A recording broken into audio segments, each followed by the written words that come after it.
Hello everyone, and welcome to the Fictional Vortex. So we are back with an interesting movie on what if Naruto was the ancient dragon ranger, the sage who AWOC.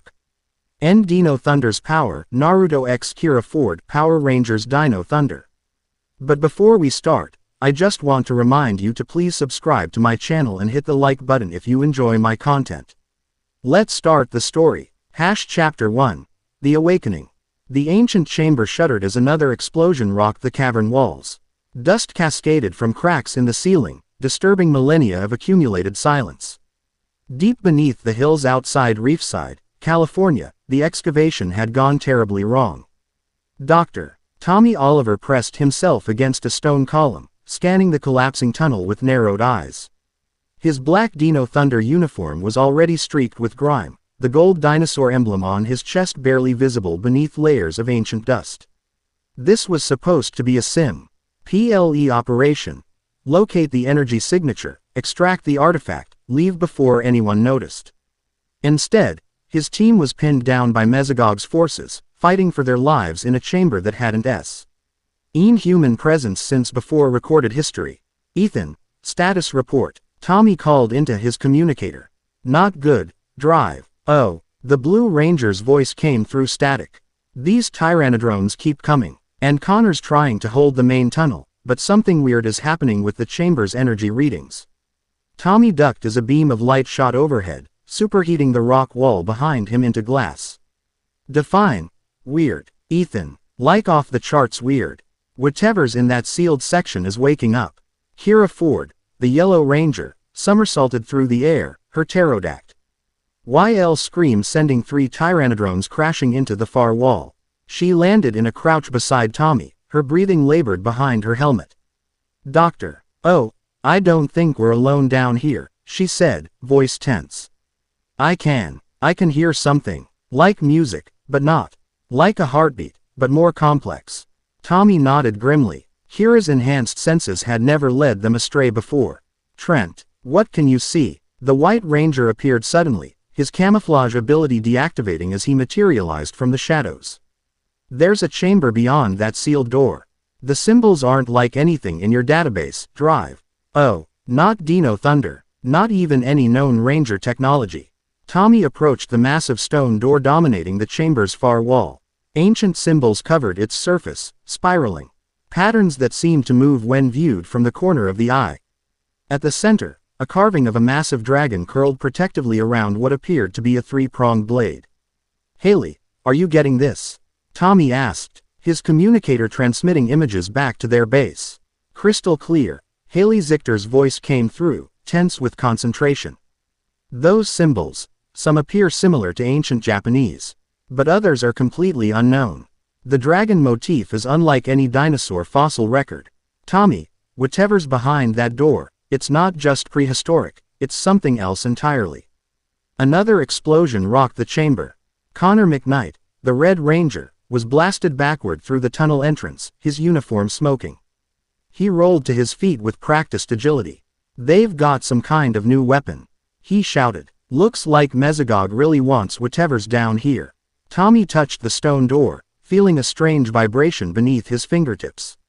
Years of anger experience told him they were standing at a pivotal moment, one of those rare instances where the veil between everyday reality and the deeper mysteries of the universe grew thin. Team, defensive formation, he ordered. Whatever happens next, we can't let Mesogog get his hands on. The ground beneath them lurched violently. Hairline fractures appeared across the ancient door, radiating outward from the dragon carving. A deep, resonant hum filled the chamber, rising in pitch until it became painful. Kira, what is that? Ethan shouted, hands pressed against the sides of his helmet. It's responding, she answered. Her own voice strained. To us, to them, to everything. The symbols on the door flared with golden light. Tommy felt a strange familiarity, reminiscent of the FIRST time he'd connected with his Dragonzord power coin, yet fundamentally different. This wasn't Ranger energy. At least, not entirely. Everyone back, he ordered as the humming reached a crescendo. Too late. The stone door shattered outward in a blinding flash. The Rangers were thrown backward by an invisible force, not violent, but implacable, like being pushed by the tide. Through the dust and debris, a silhouette appeared in the doorway. A man stepped forward. He wore what appeared to be ancient, tattered armor of an unidentifiable style, crimson and black with orange accents. Beneath the armor, fragments of an orange and black garment could be seen. His blonde hair was long and wild, reaching past his shoulders, and strange whisker-like markings adorned his cheeks. His eyes opened slowly, startling blue, with vertical slit pupils that seemed to glow in the dim light. Most striking of all was the palpable aura of power surrounding him, not simply physical strength, but something older, deeper, more fundamental. He surveyed the chamber with calm assessment, taking in the fallen rangers and the approaching tyrannodrones without visible concern. Then he spoke, his voice deep and resonant, in a language none of them recognized. The man frowned when they didn't respond, then switched to heavily accented English. "This is not my world." Before Tommy could respond, 3 tyrannodrones charged from the tunnel entrance. The man observed them with detached curiosity, as though studying unusual insects. When the first creature reached him, claws extended, he moved. The Rangers had fought alongside and against many skilled warriors, but what they witnessed defied comprehension. The blonde stranger didn't simply fight, he flowed, like water given purpose. He sidestepped the first tyrannodrone's attack with minimal movement, redirecting its momentum into the second attacker. His counterattack was a single open palm strike that sent the third creature flying backward with impossible force. "What the hell?" Connor whispered. The man formed strange hand signs in rapid succession. The air around his right hand distorted, and with a sound like 1,000 birds chirping simultaneously. Lightning seemed to coalesce around his fingers. "Chidori," he said simply, before driving the lightning-wreathed hand through a tyrannodrone's chest. The creature convulsed, circuits and organic components overloading simultaneously, before collapsing in a smoking heap. More tyrannodrones poured in, accompanied by a white-coated figure, Zeltrax, Mesogog's cybernetic general. The stranger assessed the new threat, then made different hand signs. "Kage Bunshin no Jutsu," he intoned. With a series of popping sounds and puffs of smoke, perfect duplicates of the man appeared, not illusions or holograms, but apparently solid copies that immediately engaged the incoming enemies. "Doctor." "Oh." Ethan's voice was barely audible. "Please tell me you've seen something like this before." Tommy could only shake his head. In all his years as a ranger, through dimensions and timelines, he'd never encountered anything quite like this. The original stranger approached the rangers, stepping over fallen tyrannodrones with casual grace. He stopped a few paces away, studying them with those unsettling slitted eyes. "You wear armor similar to the guardians of my time," he said, his accent less pronounced now, as though he were rapidly adapting to their language. "Yet you are not the same. The world has changed while I slept." Tommy stood, still on guard but sensing no immediate threat from the man. "My name is Dr. Tommy Oliver. We're Power Rangers, protectors of this world." "Who are you?" The man considered the question, as though it carried more weight than expected. "I have carried many names. In this tongue, you would know me as Naruto Uzumaki, the dragon sage of the hidden leaf." Behind him, his duplicates finished dispatching the last of the tyrannodrones, then disappeared in puffs of smoke. Only Zeltrax remained, weapon raised defensively. "Impossible," the cyborg growled. "The dragon sage is a myth, a fairy tale used to frighten children. Lord Mesogog will be most interested to learn of this development." Naruto turned toward the cyborg, his expression hardening.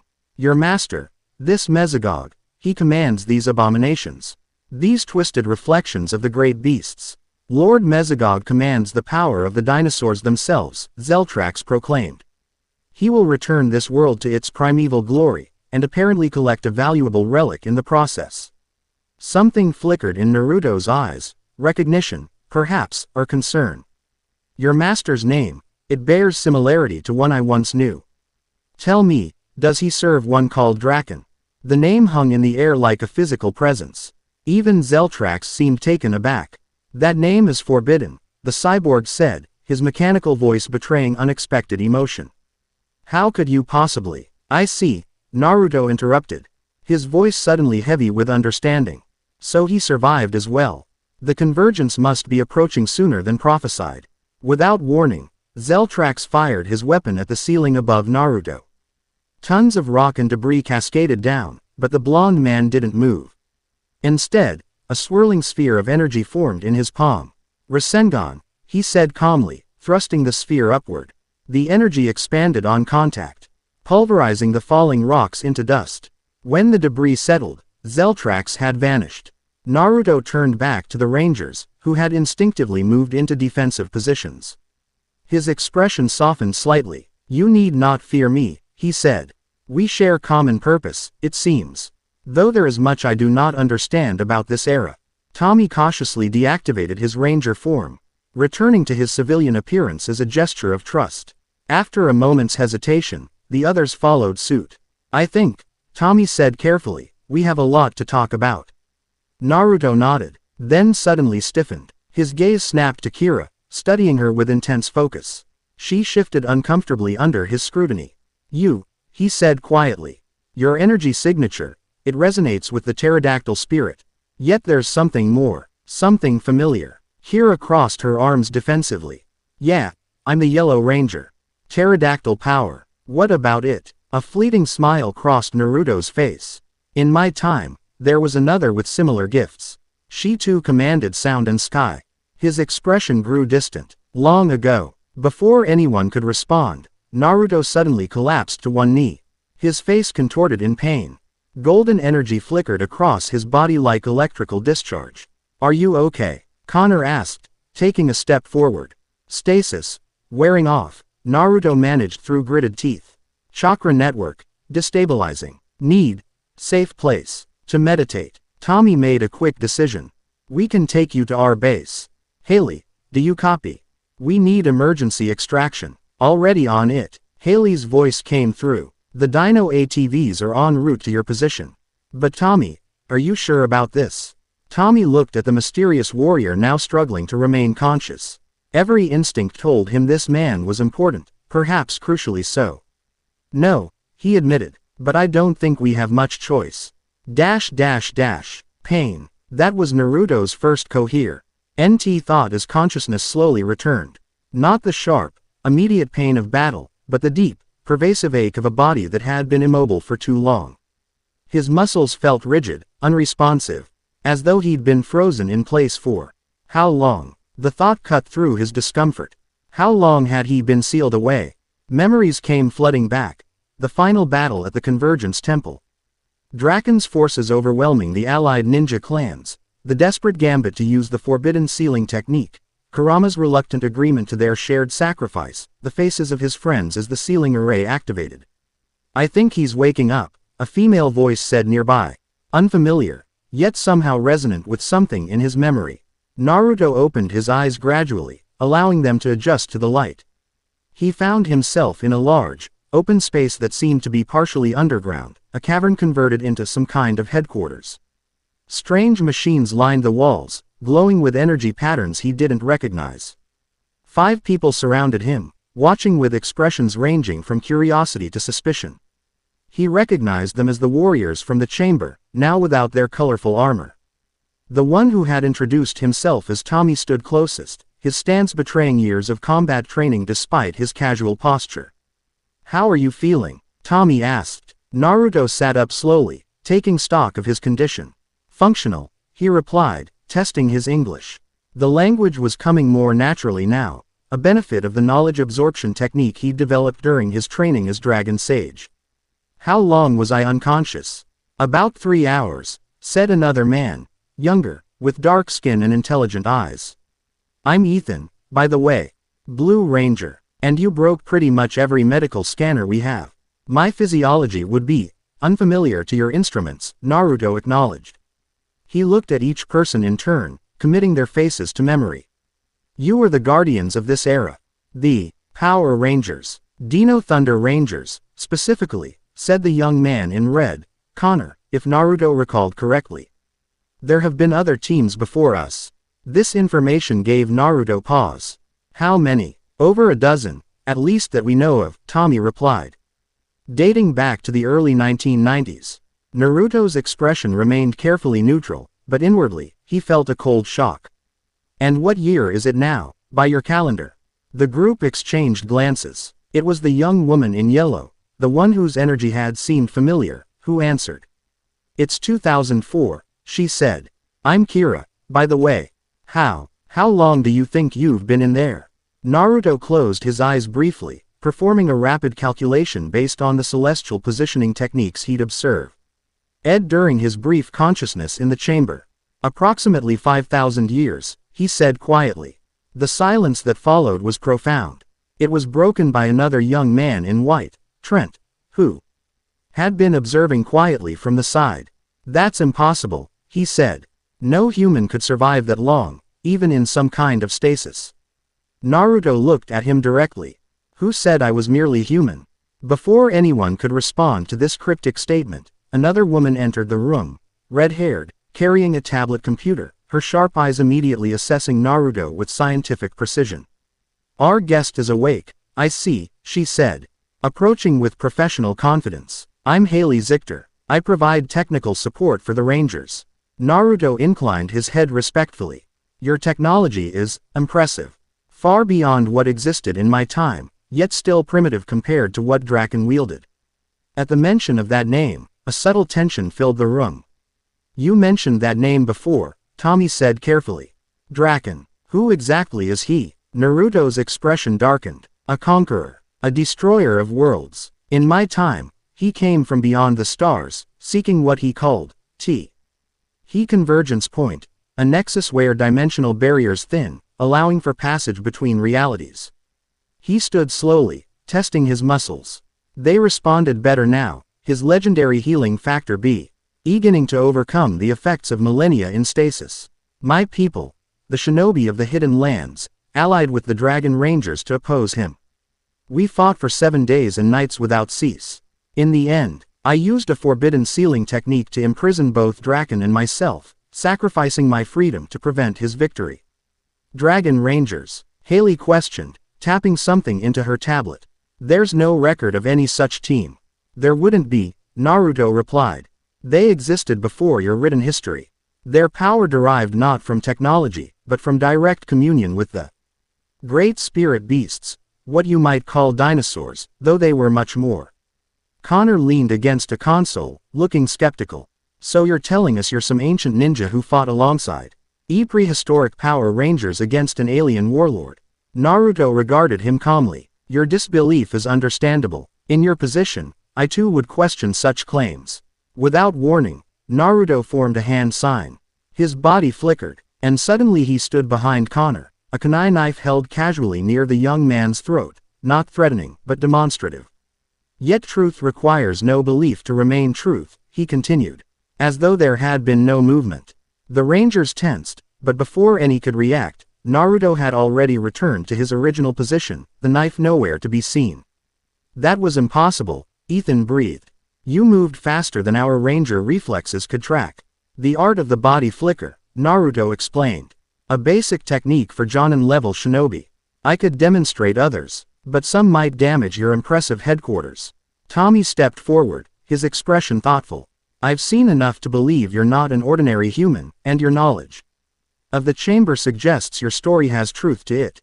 But what does this mean for us, now? Is Draken returning? Naruto turned toward a large crystal display that dominated one wall of the command center. The fact that I have awakened suggests the seals are weakening. If I am free, Draken will not be far behind. The convergence approaches once again. The convergence of what, exactly? Haley asked, her scientific curiosity evident. Dimensions, Naruto replied simply. In the simplest terms your language allows, think of reality as pages in a book. Normally, each page exists separately, though they form part of the same book. At certain points in cosmic cycles, these pages draw closer together. Boundaries thin. Passage becomes possible. He gestured to the various technological devices around them. Your Rangers draw power from what you call the morphing grid, yes. It is but one layer of a much larger energy system that spans all realities. Draken sought to control the convergence point to access this system at its source, to become, essentially, a god. Kira, who had been quiet during this explanation, suddenly spoke up. If this Draken guy is coming back, how do we stop him? No offense, But if you and an entire team of ancient rangers couldn't do it permanently before? Naruto turned to her, struck again by the familiar resonance in her energy signature. A fair question. Last time, we fought alone. This time, perhaps, we fight together. Your world has advanced. Your rangers have evolved. And I. He paused, looking down at his hand, where energy briefly flickered gold and red. I am not quite the same as I was. He closed his eyes, focusing inward. Kurama, he called silently. Are you there, old friend? Asterisk. A deep rumble echoed through his mindscape. Not a response, not yet. But the stirring of something vast and ancient. The Nine Tails was awakening too, but slowly. Opening his eyes, Naruto addressed the group again. I need to understand your world better. Your enemies, your abilities. Then perhaps we can prepare for what comes. Tommy nodded. I think we can arrange that. But first, he gestured to a nearby medical station. Haley wants to run some non-invasive scans. If you're willing, purely for our understanding. Naruto considered this, then nodded once. Acceptable. Knowledge shared as strength multiplied. As Haley led him toward the medical area, Hira approached tentatively. Before that, can I ask you something? Naruto paused, looking at her expectantly. You said I reminded you of someone from your time. Someone who controlled sound and sky. Who was she? Quote. A complex emotion flickered across Naruto's face. Grief, nostalgia, perhaps affection. Her name was Tayuya. She was complicated. An enemy who became an ally. A warrior whose music could control minds or shatter mountains. His voice softened. She died defending the Western Gate during the final battle. Hira seemed taken aback by the personal nature of the answer. I'm sorry. Naruto's expression returned to its usual composed state. All things pass, even grief. He turned and followed Haley to the medical station. Behind him, the Rangers exchanged meaningful glances. So, Connor said quietly, anyone else think our lives just got way more complicated?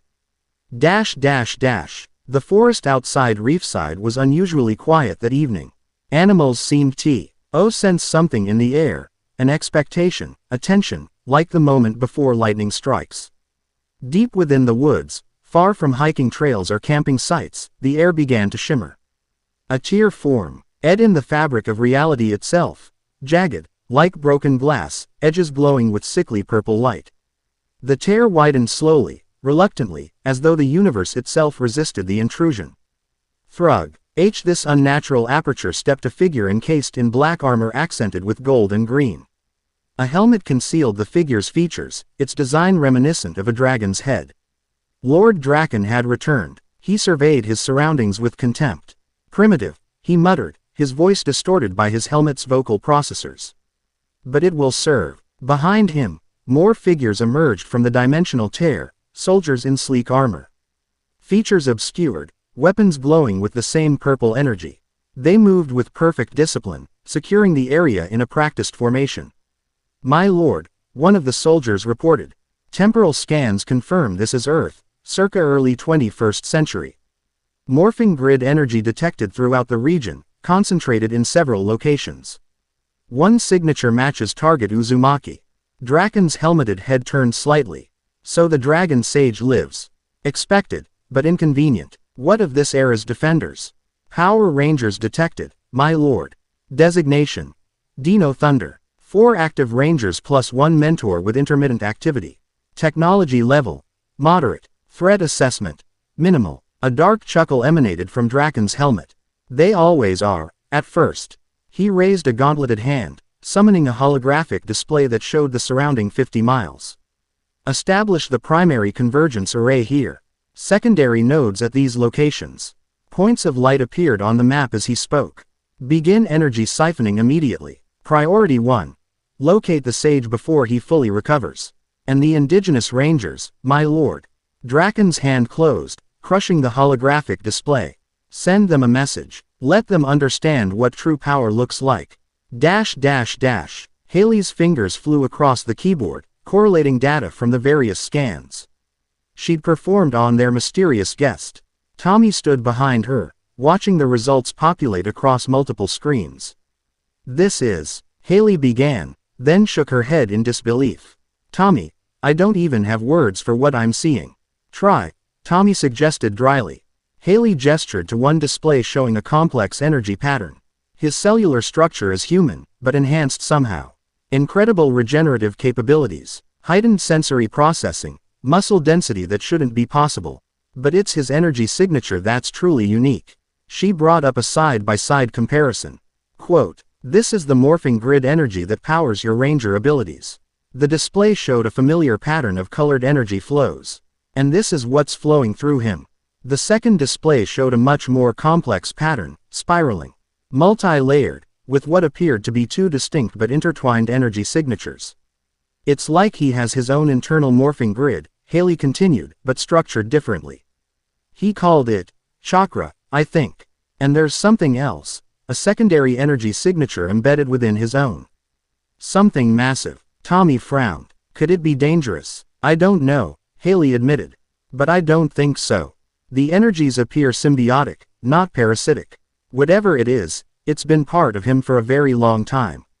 Across the command center, Naruto sat in meditation, his legs crossed, hands forming an unfamiliar seal. His eyes were closed, his breathing slow and regular. Occasionally, golden energy would flicker across his skin, then subside.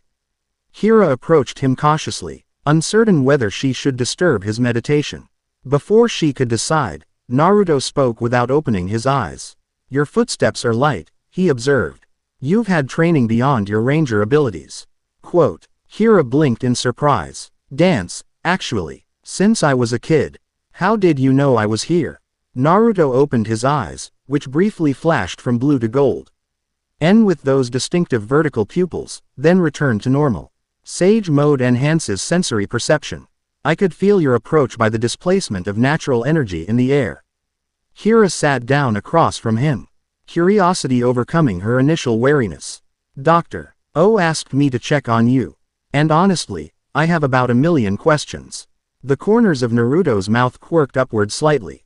"As do I. Perhaps we can trade. 1-for-1. Deal." Kira agreed quickly. "So, what exactly is a dragon sage? You mentioned it earlier, but never explained." Naruto considered his answer carefully. "In my time, sages were those who had learned to harness natural energy, the ambient life force that exists in all things, and combine it with their own internal chakra. This combination grants enhanced abilities and perceptions." He raised his hand, and for a brief moment, golden energy coalesced around it, taking the form of miniature dragons that spiraled up his arm before dissipating. The Doctor, Agon Sage specifically communed with the spirit dragons, beings that existed alongside what you call dinosaurs, but were more aware. They taught techniques that no other sage master could. I was the last to complete their training before. Quote. A shadow passed across his face. Before Draken came, Kira watched the energy display with fascination. "That's amazing. So you can control dragons. Like actual dragons." Naruto shook his head. "Not control, commune. There is a difference." He tilted his head slightly. "My turn. These powers rangers, you said there have been many teams. Do they all draw power from the same source?" "The morphing grid, yeah," Kira confirmed. "Though we all have different powers and zords, giant mechanical battle machines," she clarified at his questioning look. "Our team connects to dinosaur spirits. But other teams have had different themes. Space, time, ninja, samurai, mystical creatures." "Interesting," Naruto mused. "In my time, there was only one ranger team, the Dragon Rangers. 5 warriors chosen by the great spirit dragons themselves. Their powers were purer, perhaps, but less adaptable than what you describe." Before Kira could ask another question, alarms blared throughout the command center. Screens flashed with warning signals, and a map of Reefside appeared with multiple red dots pulsing at different locations. "Ranger team, we've got trouble," Haley called out, multiple energy signatures appearing throughout the city. The Rangers gathered quickly around the central console as Haley brought up surveillance footage. Strange, armored soldiers were appearing in public areas throughout Reefside, the park, the shopping center, the industrial district. Civilians fled in panic as the soldiers deployed devices that began pulsing with purple energy. "What the hell are those things?" Connor demanded. Naruto had joined them, his expression grim. "Draken's vanguard," Elite soldiers enhanced with corrupted grid energy. He pointed to the devices. Convergence nodes. They're establishing an energy network to accelerate the dimensional breach. Can we destroy them? Trent asked. Yes, but not easily, Naruto warned. They're designed to self-repair and adapt. And they'll be heavily guarded. Tommy made a quick decision. We split up. Connor and Ethan, take the park. Kira and Trent, the shopping center. I'll handle the industrial district. And me? Naruto asked quietly. Tommy hesitated. No offense, but we don't know enough about your current condition or how your abilities will interact with our technology. For now, stay here with Haley. Help coordinate. For a moment, it seemed Naruto might object. Then he nodded once. A wise precaution. I will assist from here. The Rangers moved to the center of the room, activating their morphers in a synchronized motion. Dino Thunder, power up. In a flash of colored light, they transformed into their Ranger forms.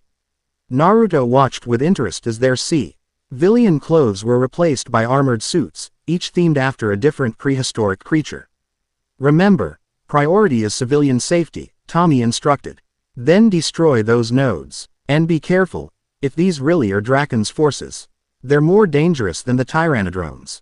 As the Rangers teleported out, Naruto turned to Haley. May I? He asked, gesturing to one of the auxiliary control stations. Haley nodded, and Naruto sat down, studying the interface briefly before his fingers began moving across the controls with surprising fluency. You learn quickly, Haley observed, impressed. A necessity for survival in my profession, Naruto replied, not looking up from the screen. Your technology is different, but the principles remain similar. Information gathering, pattern recognition, strategic deployment. He brought up energy readings from each location, frowning as he analyzed the data. The convergence nodes are already active. They're drawing power from your CIT-wise energy grid while simultaneously tapping into the morphing grid itself. Haley's expression grew concerned. Can the Rangers destroy them in time? Naruto's eyes narrowed. Perhaps. But something is wrong. This pattern. He manipulated the display, combining the energy signatures from all three locations. They formed a triangular configuration with a fourth point at the center, directly beneath Reefside High School. It's a distraction, he said suddenly, standing up. The nodes are real, but they're not the primary objective. They're drawing your Rangers away from the true target. The school? Haley asked, confused. Why would Draken target a high school? Not the school, Naruto corrected. What lies beneath it? He turned to her, his expression urgent. The chamber where I was sealed. What direction was it from here? Haley quickly brought up a topographical map. Northeast, about 2 miles beneath the surface. The geological surveys show a network of caverns extending under most of Reefside, including, quote, under the school, Naruto finished. The Convergence Temple, the original seal point. That's what he's after. He moved toward the exit, his tattered clothing suddenly glowing with golden energy.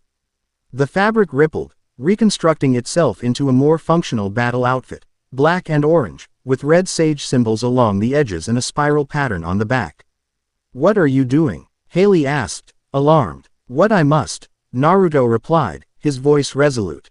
Contact your Rangers. Tell them the nodes are secondary. The true threat is at the school. Before Haley could respond, Naruto had already vanished in a flash of golden light, leaving only a faint trace of energy in his wake. Reefside High School stood empty in the late afternoon sunlight, classes long dismissed. The grounds quiet save for the distant sound of the groundskeeper's utility vehicle. Beneath the peaceful exterior, however, something was stirring. In the basement level, in a forgotten maintenance room, reality itself began to distort. Space warped, colors inverted, and with a sound like tearing fabric, a portal opened. Lord Draken stepped through, flanked by 4 elite guards. Primitive construction, he observed, looking around disdainfully, yet built upon the foundations of greatness. Ironic. He activated a scanner built into his gauntlet, which projected a 3-dimensional map of the surrounding area.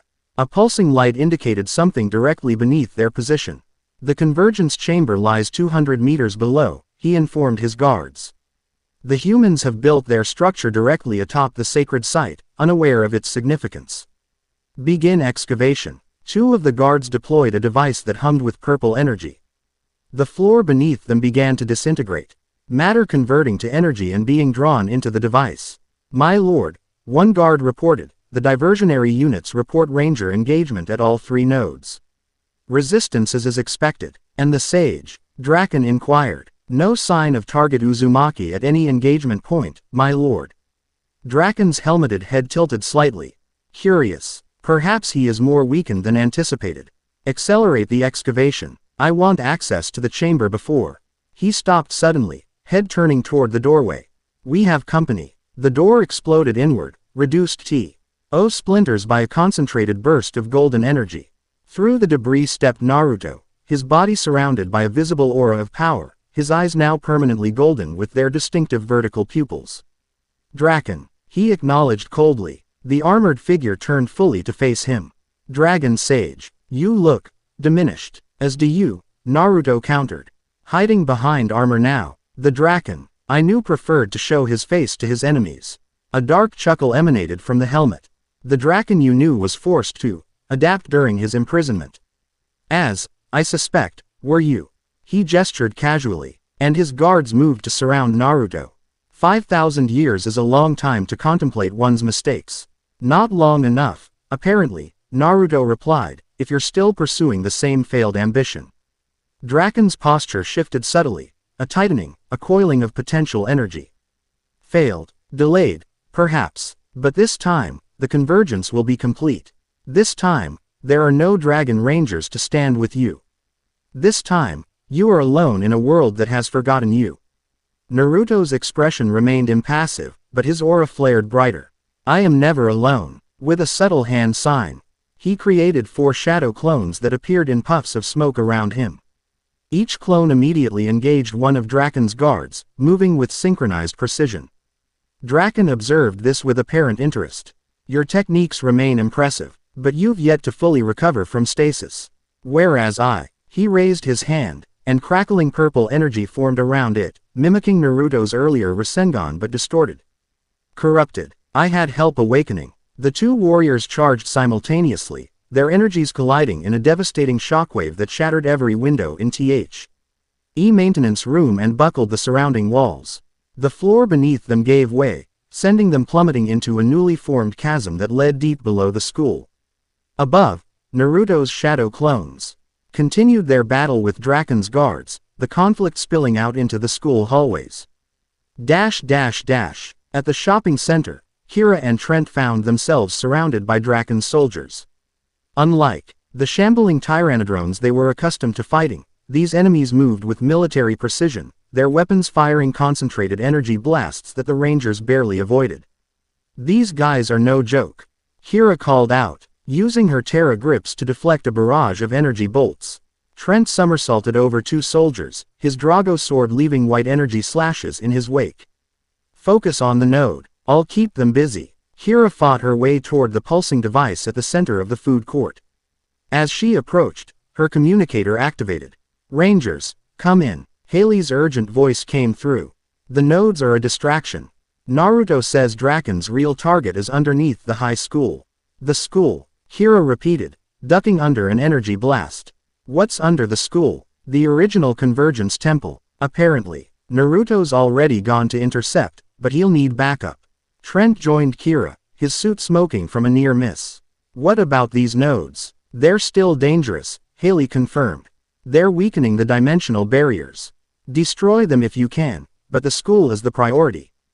Kira made a split-second decision. "Trent, finish here. I'll head to the school. But Naruto needs backup, and my Terra Scream might help against whatever's down there. You can move faster than these goons. Finish the node and follow me." Before Trent could object further, Kira activated her communicator. "Haley, teleport me to the school." In a flash of yellow energy, she vanished, leaving Trent to face the remaining soldiers alone. The cavern beneath Reefside High School was vast, far larger than should have been possible given the geological surveys. Ancient columns rose from the rough stone floor to a ceiling lost in shadow. Symbols similar to those from Naruto's sealed chamber covered every surface, glowing faintly with residual power. At the center stood a massive stone platform, upon which was carved an intricate array of interconnected patterns. This array was now pulsing with competing energies, the purple corruption of Draken's power and the golden light of Naruto's chakra. The two warriors circled each other on the platform, both showing signs of combat. Draken's armor was cracked in several places, revealing glimpses of scaled skin beneath. Naruto's regenerative abilities were working overtime, healing injuries almost as quickly as they were inflicted.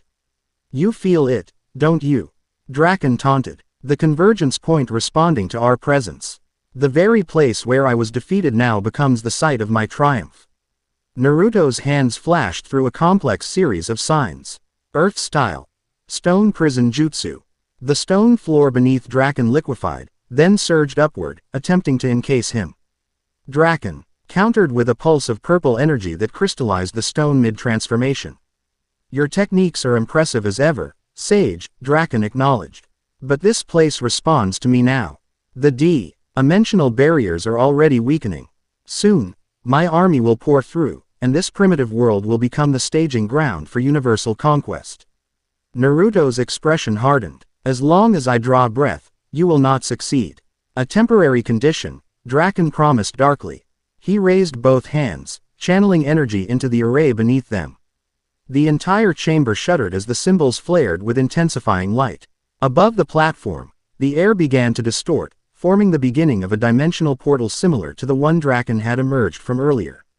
Naruto's hands came together in a meditative pose. "Kurama," he whispered, "I need you now, old friend." Deep within his mindscape, something massive stirred in response. Red energy began to mix with the gold surrounding Naruto, forming a distinctive pattern reminiscent of flames. Draken paused, his helmeted head tilting. "Ah, the beast awakens. I wondered if it had survived your long sleep." The portal above them widened, revealing glimpses of another reality, a world of twisted landscapes and strange structures that defied Euclidean geometry.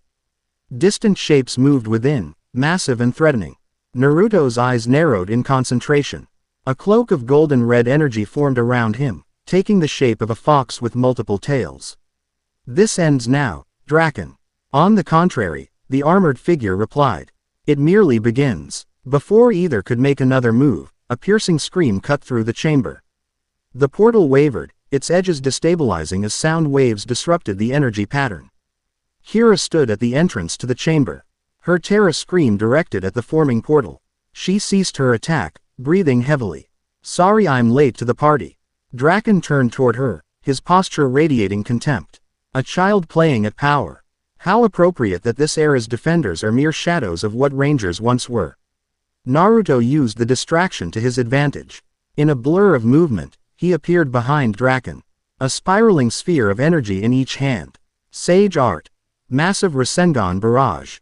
The twin spheres slammed into Draken's back, shattering his armor and sending him crashing into one of the ancient columns. The column cracked but held, ancient protections flaring momentarily. Draken rose slowly, parts of his armor falling away to reveal what lay beneath, not a human form, but something reptilian. With scales that shimmered between black and green. His exposed face was distinctly draconic, with vertical pupils similar to Naruto's Sage mode, but filled with malevolence.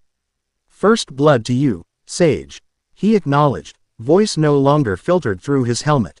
"But the day is still mine."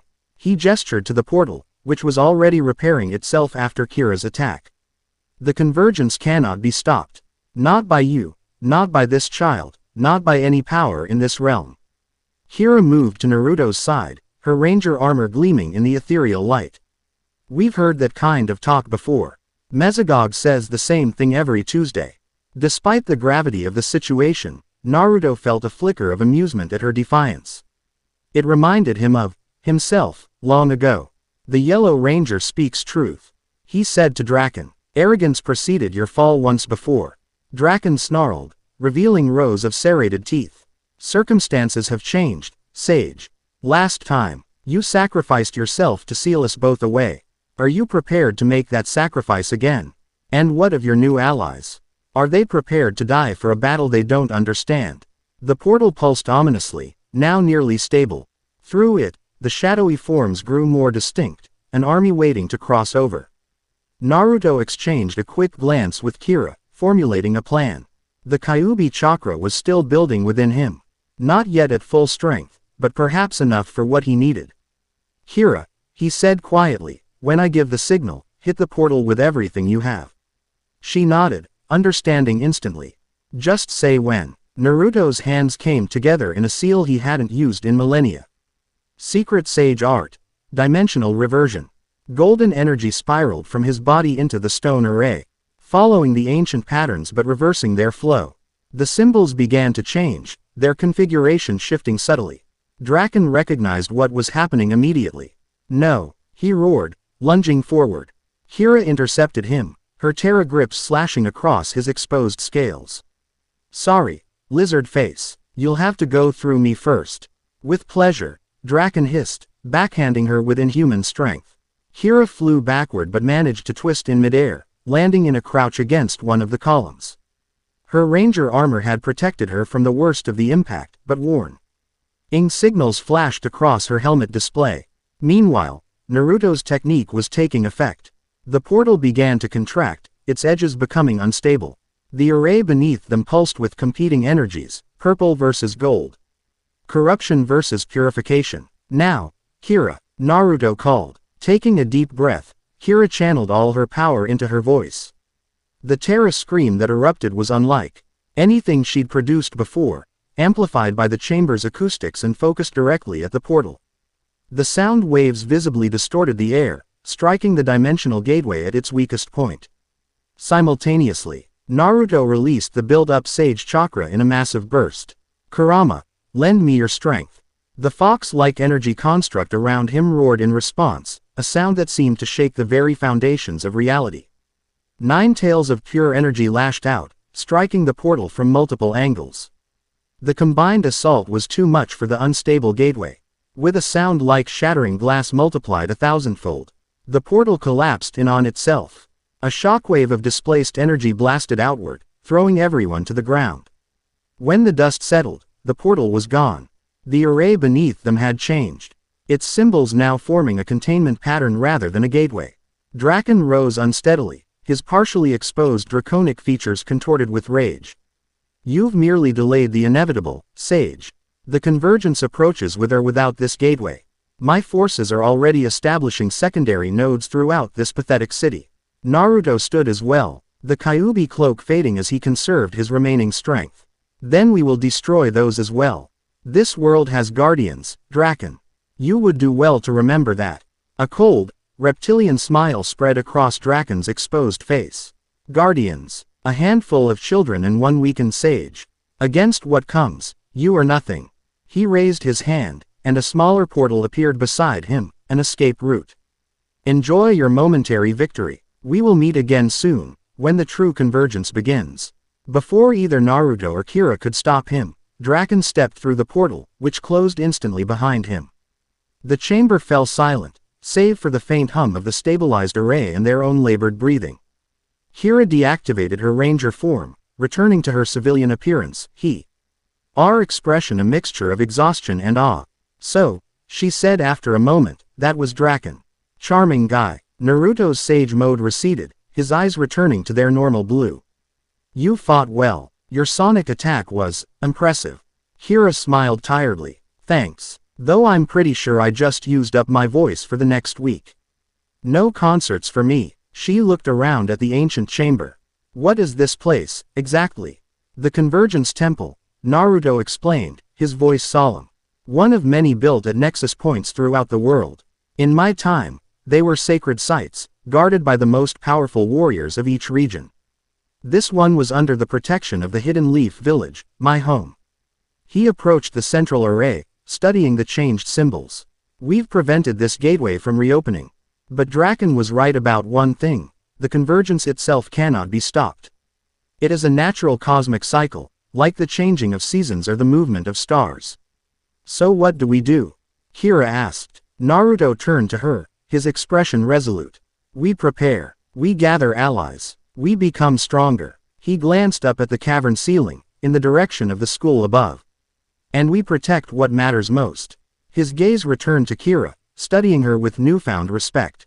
You risked your life to help me, a stranger from a forgotten time. Why? Kira shrugged, a half-smile forming. It's what Rangers do. Besides, anyone who can make an entrance like you did back in that first chamber is worth backing up. For the first time since his awakening, Naruto smiled fully, a warm expression that transformed his entire demeanor. In my time, we had a saying, the will of fire burns brightest in the darkest night. I see that will in you, Kira Ford. In all of your team. He offered his hand in a gesture of friendship. Perhaps together, we can ensure that Draken's darkness never extinguishes that fire. Kira took his hand without hesitation. Count on it. As they made their way out of the ancient chamber, neither noticed a small fragment of the portal's energy lingering in the shadows. The purple light pulsed once, twice, then disappeared, but not before transmitting a signal to receivers scattered throughout Reefside. The battle had ended, but the war was just beginning. Chapter 1 End Chapter 2 Echoes of the Past. Dawn painted Reefside in hues of amber and gold, the early morning light catching on dew-laden grass outside Tommy Oliver's secluded home. Perched on the roof's highest point, Naruto sat motionless in lotus position, eyes closed, face turned toward the rising sun. The gentle warmth caressed his skin, a sensation both ancient and new, familiar yet strange after millennia of darkness.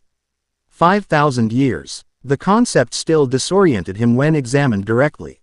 5,000 years of history, of wars fought and won, of civilizations rising and falling, of knowledge gained and lost, all while he slumbered in suspended animation. Everyone he had ever known was dust.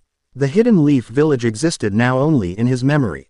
You're brooding again, came a rumbling voice from within his mindscape. Naruto's lips curved slightly. Good morning to you too, Kurama. The nine-tailed fox's presence felt stronger today. The ancient chakra beast had awakened fully during yesterday's confrontation with Draken, but remained weakened from their long imprisonment. This world is noisy, Kurama observed with characteristic disdain. Too many humans, too many machines, too much chakra pollution. It's different, Naruto conceded. But life continues. That's something. A sound from below caught his attention, the sliding glass door opening onto the deck. Footsteps approached, hesitated, then a voice called up. Naruto, you up there? Kira Ford stood on the deck, squinting up at the roof, a steaming mug clutched in one hand. Her yellow t-shirt and black jeans were casual, her hair slightly disheveled from sleep. In a single fluid movement, Naruto descended, chakra-enhanced feet allowing him to walk down the vertical surface of the wall as easily as a horizontal floor. He stopped when they were eye level, still technically standing on the wall. Perpendicular to normal orientation, Kira blinked. That's going to take some getting used to. Apologies. Naruto stepped onto the deck properly. Morning meditation helps stabilize my chakra flow. I'm still adjusting to this era's ambient energy. She offered the mug. Brought you coffee. Figured you might need it after yesterday. Naruto accepted it with a small nod of thanks. He sniffed the dark liquid curiously, then took a tentative sip. His eyes widened slightly. This is better than the soldier pills we used, he remarked. More pleasant, certainly. Kira laughed, the sound bright in the morning quiet. I'll take that as a compliment. She leaned against the railing, studying him. How are you feeling, really? Naruto considered the question with unusual seriousness. Dislocated, he finally answered. Like a kunai thrown at a target that no longer exists. That's pretty poetic for this early in the morning. He shrugged. 5T. Thousand years gives one time to consider one's metaphors. Their conversation was interrupted by the arrival of Tommy, dressed for work in slacks and a button-down shirt, his glasses perched on his nose giving him a scholarly appearance at odds with his ranger identity. Good, you're both up, he said. We need to talk strategy before I head to school. The others are on their way. Naruto nodded. Draken will not remain inactive long. Yesterday's defeat was significant but temporary.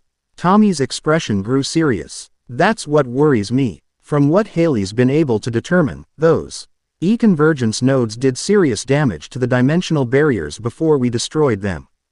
And there's something else. He gestured for them to follow him inside. The interior of Tommy's home reflected its owner's dual nature. Academic texts on paleontology sharing shelf space with ancient-looking artifacts, high-tech equipment interspersed with fossil displays. It was a place where science and mysticism coexisted. Not unlike Naruto himself. In the living room, Tommy activated a hidden panel, revealing a small command console. A holographic display materialized, showing a map of Reefside with several pulsing red dots. Haley detected these energy signatures overnight, he explained. They're smaller than yesterday's nodes, but they're multiplying. Whatever Draken started, it's continuing even without his direct intervention. Naruto studied the display, his expression darkening. The convergence cascade has begun. Once initiated, the process becomes self-sustaining. He pointed to the pattern formed by the red dots. There's deliberate placement here. They're forming a spiral configuration centered on the high school. The temple beneath it, Kira realized. Precisely. Naruto traced the spiral pattern in the air above the hologram. In my time, we called this the Uzumaki Seal Array, named after my clan. It's designed to gradually thin dimensional barriers rather than breach them outright. Tommy frowned. So Draken's going for a slow invasion rather than a direct assault. More likely, he's building to something larger, Naruto corrected. Each point in this array amplifies the others. When complete, their combined effect would be exponentially greater than yesterday's attempt. The sound of vehicles approaching outside signaled the arrival of the other Rangers. Moments later, Connor, Ethan, and Trent entered, followed by Haley carrying several equipment cases. Dude, you live on caffeine too, Connor exclaimed, noticing the mug in Naruto's hand. That's weirdly humanizing. Naruto raised an eyebrow. I'm pleased my beverage choices provide you comfort. Ethan snorted. Don't mind him. Connor's still processing that you're basically a super ninja from before recorded history. Speaking of which, Haley interjected, setting down her equipment. I've been analyzing the energy signatures from yesterday's battle. She connected a device to Tommy's console, enhancing the holographic display. Naruto, your chakra energy has properties I've never seen before. It actually counteracts the dimensional disruption at a fundamental level. The Sage techniques were developed specifically to combat Draken's methods, Naruto confirmed. Before the final battle, I spent years developing countermeasures. Haley's eyes lit with scientific fascination. That's extraordinary. The mathematical patterns in your energy signature suggest you're not just fighting the dimensional breaches, you're actually realigning reality at a quantum level. Naruto inclined his head in acknowledgement. The ancients called it harmonizing the world's song. Your scientific terminology is different, but the principle remains the same. This could be our advantage, Tommy said. If we can understand how your techniques work, maybe we can adapt them to our ranger powers. Possible, Naruto allowed, though it would require training. Your rangers already channel energy similar to chakra through your morphers.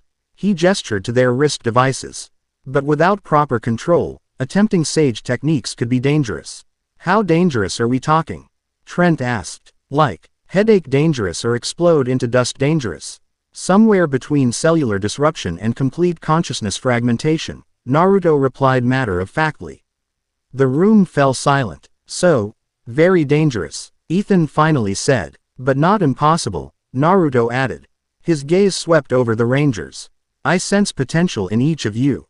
Different types, different affinities, but potential nonetheless. Connor stepped forward, enthusiasm overriding caution. Well, I'm in. If it helps us fight Lizard Face and his army, I'll risk a little consciousness fragmentation.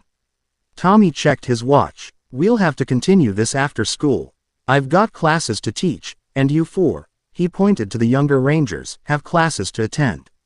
Kira groaned. Seriously, after saving the world from dimensional invasion, we still have to take that history test. Education remains important even in the face of cosmic threats, Tommy replied with the practiced patience of a teacher. Besides, maintaining normal routines helps protect your identities. What about Naruto? Trent asked. No offense, but he kind of stands out. All eyes turned to the blonde shinobi, who still wore his distinctive red and black battle garments from the previous day's conflict. I've thought about that, Haley said. He can stay with me at the cyberspace cafe. I can monitor the energy signatures from there. And it's the perfect place to introduce him to modern culture without attracting too much attention. A public gathering place? Naruto questioned. Is that wise? Haley's right, Tommy said. The cafe gets all types. no one will question a new face. And it's better than leaving you alone while we're all at school. Naruto considered this, then nodded once. Very well. Though I'll need less conspicuous attire. Connor brightened. Oh man, we get to give the ancient ninja a makeover. This day just got awesome.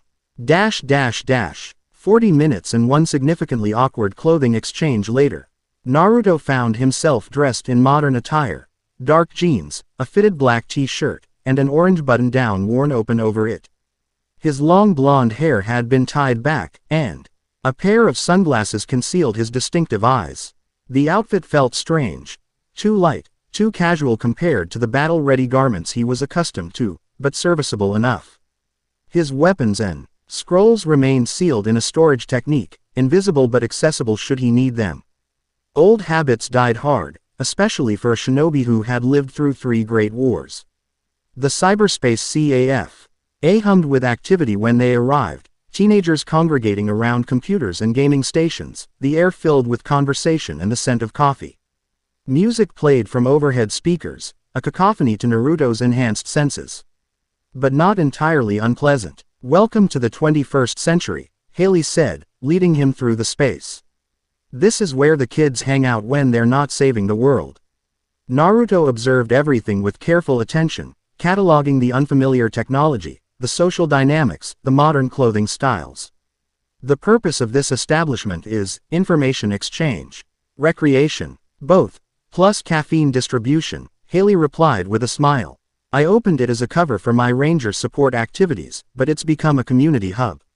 Sheila D him to a back room filled with monitors and equipment, a smaller version of the command center at Tommy's house. This is where I do most of my work.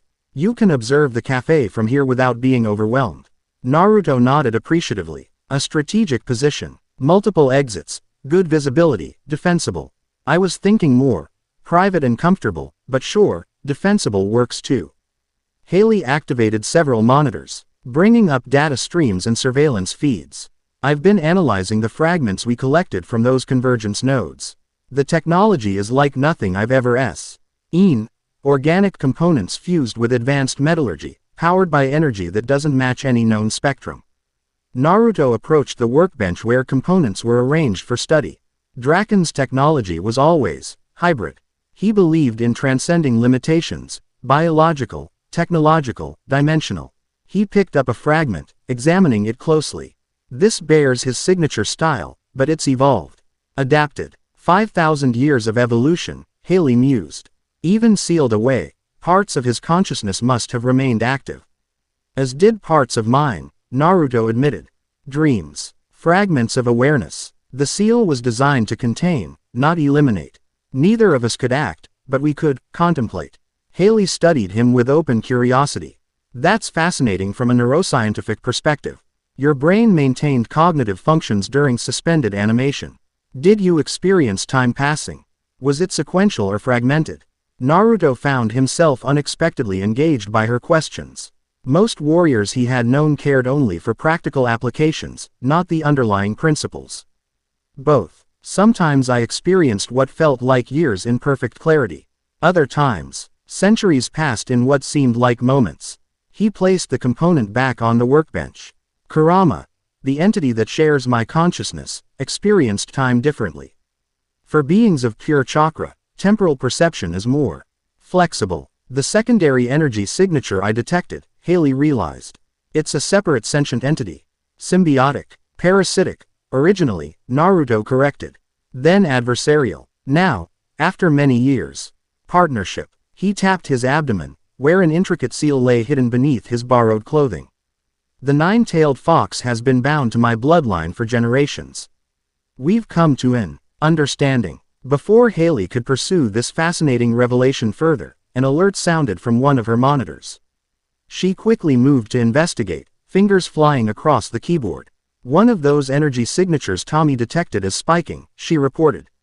Location: the City Museum. Naruto joined her, studying the display. Pattern matches a convergence node activation sequence. Draken's forces must be establishing another point in the array. Haley activated her communicator. Tommy, we've got activity at the museum. Looks like another node. I'm in class. Tommy's voice came back, pitched low. Can the others handle it? They're all in different classes, Haley replied. I could call them out, but it would raise questions. Naruto straightened. I will investigate. Haley looked uncertain. Alone. We don't know what you'll be facing. I am not without resources, he reminded her. And I have operated alone for most of my life. After a moment's hesitation, Haley nodded. All right, but take this. She handed him a small communicator. It's keyed to our frequency. And try not to be too conspicuous. Naruto accepted the device with a slight smile. Stealth is a shinobi's primary skill, Haley-san. Reconnaissance without detection. This was our way long before your rangers existed. He moved toward the door, then paused. One question. How does one reach this museum?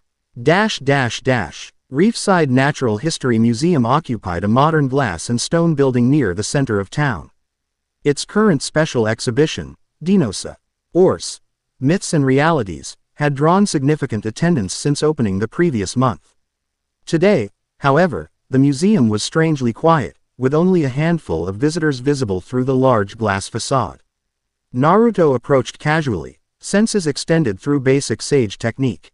Immediately, he detected the wrongness, subtle dimensional distortions centered on the building, and a complete absence of natural energy flow within. Something was absorbing the ambient chakra. He circled to a service entrance, bypassing the main doors. A simple lock-picking jutsu, once used to break into the Hokage's office during his more mischievous youth, gained him entry to a maintenance corridor. Moving silently, he navigated through the building's back areas, following the distortion to its source. The trail led to the special exhibition hall, where massive dinosaur skeletons stood frozen in dramatic poses. At the center of the hall, cordoned off from the public, a team of workers appeared to be installing a new display, a large stone pedestal supporting what looked like a fossilized egg. Except Naruto immediately recognized it was no fossil. The egg pulsed with suppressed energy, visible to his sage-enhanced perception as a sickly purple glow. The workers moved with mechanical precision, their movements too regular, too coordinated. Infiltration successful, he murmured into the communicator. Convergence node disguised as museum exhibit. Approximately 6 enemy combatants, possibly transformed humans. Can you disable it without confrontation? Haley's voice came back, concerned. Attempting passive reconnaissance first, Naruto replied. He concealed himself behind a massive Tyrannosaurus skeleton, observing the operation. The workers completed a circuit around the pedestal, revealing control panels hidden beneath false stone. One activated a sequence that caused the egg to rise slightly, hovering inches above the pedestal's surface. A soft hum filled the air as the device powered up. Immediately, the dimensional distortion intensified. Naruto felt reality itself growing thinner around the exhibition hall. Active phase initiated, he reported quietly. The node is already affecting local dimensional stability. One of the workers suddenly straightened, head turning directly toward Naruto's position. Intruder detected, it said in a flat, mechanical voice. Organic signature matches target Uzumaki. So much for stealth. Confrontation now inevitable, Naruto informed Haley, rising from his concealment. The workers turned as one, their movements becoming more fluid, predatory. Their forms shimmered, human disguises melting away to reveal Draken's soldiers, the same armored figures from the previous day's battle. The Dragon Sage, one stated. Lord Draken anticipated your interference. Naruto assessed his opponents quickly. 6 soldiers, each armed with energy weapons, plus the active node itself. Confined space, civilian building. Potential bystanders elsewhere in the museum. I don't suppose you'd consider surrendering? He asked mildly. The soldiers responded by raising their weapons in perfect unison. As expected, Naruto sighed. His hands formed a familiar seal. Kage Bunshin no Jutsu. 3 shadow clones appeared beside him, each already moving in different directions. The soldiers opened fire, energy blasts tearing through displays and exhibits. The original Naruto leapt high, adhering to the ceiling before dropping behind 2 soldiers. A precise strike to nerve clusters disabled one before it could react. He second managed to turn but met a Rasengan that sent it crashing through a glass display case. Across the hall, his clones engaged the remaining soldiers with coordinated precision. One clone execute. Ted a sweeping leg maneuver that toppled a soldier into another. The third clone manipulated chakra into a thin blade, severing the weapon arm of a fourth opponent. The node is still active, Naruto reported between strikes. I need to. His communication was interrupted as the egg suddenly pulsed brighter. A wave of energy expanded outward, disrupting his shadow clones into puffs of smoke. Remaining soldiers immediately retreated to defensive positions around the pedestal. Dimensional shift initiating, one announced. Convergence gateway opening. The air above the pedestal rippled, forming the beginning of a portal similar to the one beneath the school. Through it, Naruto glimpsed something massive moving, a shadowy form with too many limbs and glowing eyes. Situation escalating, he reported tensely. Gateway forming. Unknown entity attempting transit. He needed to close the portal before whatever was on the other side could cross over. Direct attacks on the node had proven ineffective against similar devices, which left one option. Naruto closed his eyes briefly, centering himself. Kurama, I need your chakra. About time, the fox rumbled within his mindscape. These weaklings insult us both.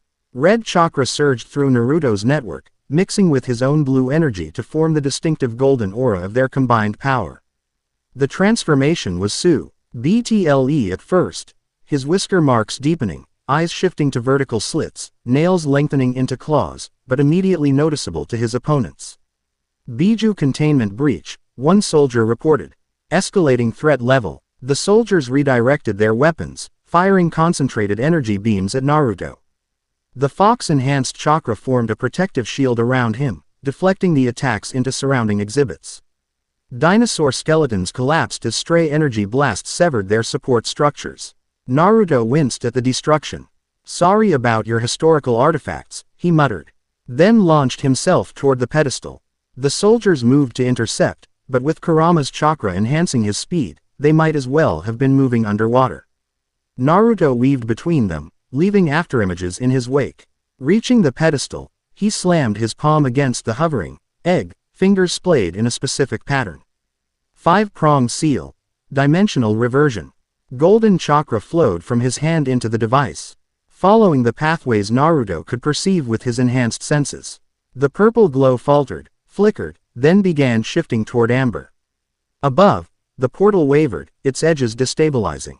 The soldiers converged on him, but a flick of Kurama's chakra manifested as golden tails that swatted them aside like insects.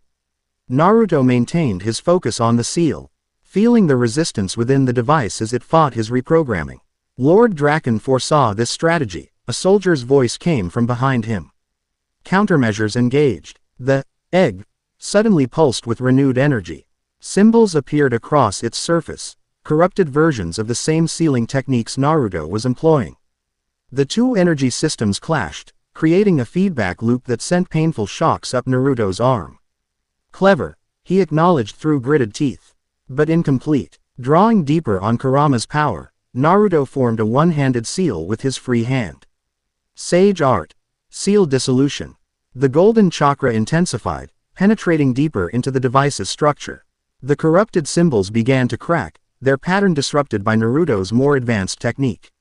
With a sound like shattering crystal, the egg split down the middle, its energy collapsing inward.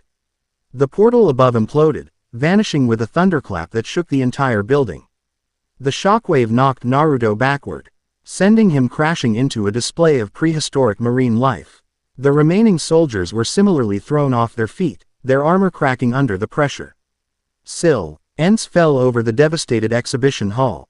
Slowly, Naruto extricated himself from the wreckage of what had once been a plesiosaur skeleton. Kurama's chakra receded, returning him to his normal appearance. Node neutralized, he reported into the communicator, surveying the destruction with a grimace. Though not cleanly. Are you hurt? Haley's concerned voice came back immediately. Negative, Naruto replied, but your museum has suffered significant damage. The soldiers appear disabled, but I should secure them before. One of the fallen soldiers suddenly convulsed, its damaged armor splitting open. From within emerged not a humanoid figure, but a swarm of metallic insects that scattered across the floor, walls, and ceiling. Interesting, Naruto commented, watching the tin Why machines disappear into ventilation ducts and crevices. Draken's technology has indeed evolved. What happened? Haley demanded. The soldiers appear to be composite entities, swarm technology contained within humanoid shells. Naruto approached the remains of the egg, examining the fractured components. The node itself is neutralized, but something tells me this was merely a test. A test of what? Naruto carefully collected several fragments, storing them in a small pouch. Of me. Of my capabilities after 5,000 years of stasis. Draken is probing for weaknesses. The sound of approaching sirens penetrated the museum walls. Local authorities approaching, Naruto noted. I should depart. Exit through the east service door, Haley instructed. There's an alley that leads away from the main street. The Rangers will meet you at the rendezvous point we discussed. Naruto moved swiftly through the museum, avoiding the security personnel now rushing toward the exhibition hall. The modern world's response systems were impressive in their efficiency, if not their subtlety. In his time, the Anbu would have arrived silently, without announcement. Different times required different adaptations. This was a lesson he would need to embrace if he was to survive, and help this world survive what was coming. The rendezvous point turned out to be a secluded clearing in the woods outside Reefside. Accessible only by a winding dirt path unsuitable for most vehicles. By the time Naruto arrived, having taken a circuitous route to ensure he wasn't followed, Kira was already waiting. Perched on the hood of a yellow jeep. Heard you had an eventful afternoon, she greeted him. Destroying priceless museum exhibits and fighting robot bugs. The exhibits were regrettable collateral damage. Naruto replied, approaching. The robot bugs, as you call them, were unexpected. Kira hopped down from the vehicle. Haley's analyzing the fragments you collected. He says they have some kind of organic component mixed with the technology. Draken always sought to transcend the boundaries between organic and mechanical, Naruto confirmed. In my time, his Fin-Al form was a hybrid beyond conventional classification. He looked around the clearing, noting the natural energy flows that converged there. This place, it has significance. A minor chakra nexus point. Dr. O says it's where the original Dino gems were found, Kira explained. We come here sometimes to train where civilians won't see us. As if on cue, the sound of approaching vehicles announced the arrival of the other Rangers. Tommy's black Jeep led the way, followed by Connor's red sports car.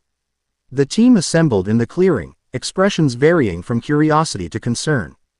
The museum's all over the news, Ethan reported, holding up his handheld device. A smartphone, Naruto had learned it was called. They're saying it was a gas line explosion, but the eyewitness reports me. NTION. Workers transforming into robots and a glowing man moving faster than the eye could follow. So much for stealth, Tommy said with a sigh. Naruto inclined his head apologetically. The confrontation escalated beyond my expectations. Draken's technology has advanced significantly. That's what we need to talk about, Tommy replied. Haley's preliminary analysis of those fragments August's they're not just technology, they're somehow alive. The organic components are unlike anything in our records. More importantly, Trent added, the energy signature matches readings we've detected from a local corporation, Kyoka Industries. They supposedly specialize in bio-adaptive technology. Naruto's expression sharpened at the name. Kyoka, you're certain? The Rangers exchanged glances. Yeah, why? Connor asked. Does that mean something to you? In my time, the Kyoka clan were allies of Draken, Naruto explained, his voice taking on a harder edge. They were shinobi who betrayed the allied villages, believing Draken's promises of power. Their specialty was cellular manipulation jutsu, techniques that could transform living tissue. Tommy frowned. You think there's a connection? After 5,000 years, names have power, Naruto said simply. And some loyalties transcend time. He paced the clearing, thoughts racing. In the final battle, the Kyoka clan leader, Seishiro, escaped our forces. We believed he died in the cataclysm that followed, but if his descendants survived, they could have preserved knowledge of Draken, Kira finished. Waited for his return. A cult surviving 5,000 years. Ethan sounded skeptical. That seems far-fetched, even for us. Organizations have survived with less motivation, Tommy pointed out. And if they integrated themselves into modern society, we need to investigate this Kyoka Industries, Naruto decided. Determine if the connection is coincidence or continuation. Tommy nodded. Agreed. But carefully. If they are connected to Draken, they'll be watching for us. He turned to the younger rangers. For now, we focus on training. If Draken's forces are evolving, we need to evolve too. He gestured to Naruto. Which is why we're here. Naruto has agreed to teach us some basics of chakra manipulation, techniques that might help us counter Draken's dimensional technology. The Shinobi stepped to the center of the clearing. What I will show you is normally taught over years, not hours. We will focus on fundamentals, energy perception, basic channeling, and enhancement of your existing abilities. He motioned for the rangers to sit in a circle around him. First, you must understand what chakra is. In simplest terms, it is the combination of physical and spiritual energy that flows through all living things. As the rangers settled into position, Naruto formed a hand seal. Visible blue energy manifested around his hands, dancing like flame. Your ranger powers draw from what you call the morphing grid, an external energy source. Chakra comes from within, though it can interact with natural energy around you. He approached each ranger in turn, placing a hand near them but not touching. Each of you has a natural affinity. Connor. He paused before the Red Ranger. Yours is fire-natured, aggressive and direct. Ethan. Moving to the Blue Ranger. Water, flowing and adaptive. Trent. The White Ranger.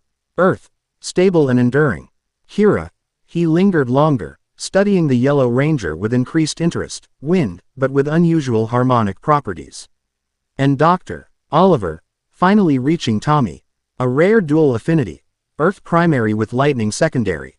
You can tell all that just by what are auras? Ethan asked, fascinated. Your chakra flow, Naruto corrected. Think of it as your energy signature. With training, you can learn to perceive it yourselves. He returned to the center. Now, the first exercise is simple in concept, difficult in execution. Focus your awareness inward. Find the wellspring of energy that powers your ranger transformation, but don't activate it. Instead, try to feel the layer beneath it, your own natural energy. The rangers closed their eyes, expressions settling into varying degrees of concentration. Minutes passed in silence, broken only by the natural sounds of the forest around them. Suddenly, Kira gasped. Her eyes flew open, wide with surprise. I felt something, like music, but not with my ears. More like vibrations. Naruto nodded, pleased. Your natural affinity manifesting. Sound is closely related to wind chakra. They share harmonic principles. Encouraged by Kira's success, the others redoubled their efforts. Ethan was next to show results, a faint blue shimmer momentarily visible around his hands. Trent and Tommy followed soon after, experiencing more subtle manifestations. Only Connor continued to struggle, his frustration growing visibly. This is impossible, the Red Ranger finally burst out. I don't feel anything except my legs falling asleep. Your natural impatience blocks your progress, Naruto observed calmly. Fire-natured chakra responds to emotion, but must be directed by will. Your will is strong, but scattered. He approached Connor, kneeling before him. Think of what drives you as a ranger. Not glory or power, but your deepest motivation. Connor's expression sobered. Protecting people who can't protect themselves. Focus on that feeling, Naruto instructed. Let it build, not as anger or excitement, but as purpose. Connor closed his eyes again, his breathing steadying. After several moments, the air around him wavered slightly, like heat rising from sun-baked stone. His eyes snapped open, now reflecting tiny flames that weren't actually present.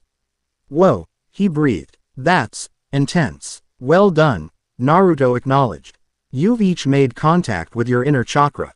With practice, you'll learn to access and direct it consciously. Tommy checked his watch. We should continue this tomorrow. I've got papers to grade, and you four have homework. The younger rangers groaned in unison, the moment of spiritual acumen. Tea immediately overshadowed by mundane reality. The discipline of daily life reinforces chakra control, Naruto offered, which did little to improve their enthusiasm. As the team prepared to depart, Kira approached Naruto. That was amazing. I've never felt anything like it before. Your aptitude is exceptional, he told her. The harmonic properties in your chakra are rare, similar to those I once observed in sound-based jutsu users. Like to Yuya? Kira asked, remembering their previous conversation. A shadow of old grief flickered across Naruto's features. Yes, though your energy is pure, uncorrupted. Before Kira could respond, Tommy called for her to join them. She hesitated, then hurried off with a quick smile thrown over her shoulder. Naruto watched them depart, feeling an unexpected tug of something.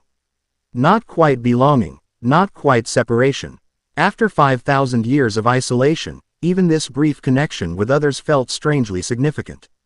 You're growing soft, Kurama commented within his mindscape. Perhaps, Naruto acknowledged internally. Or perhaps I'm remembering what it was to be part of something larger than myself.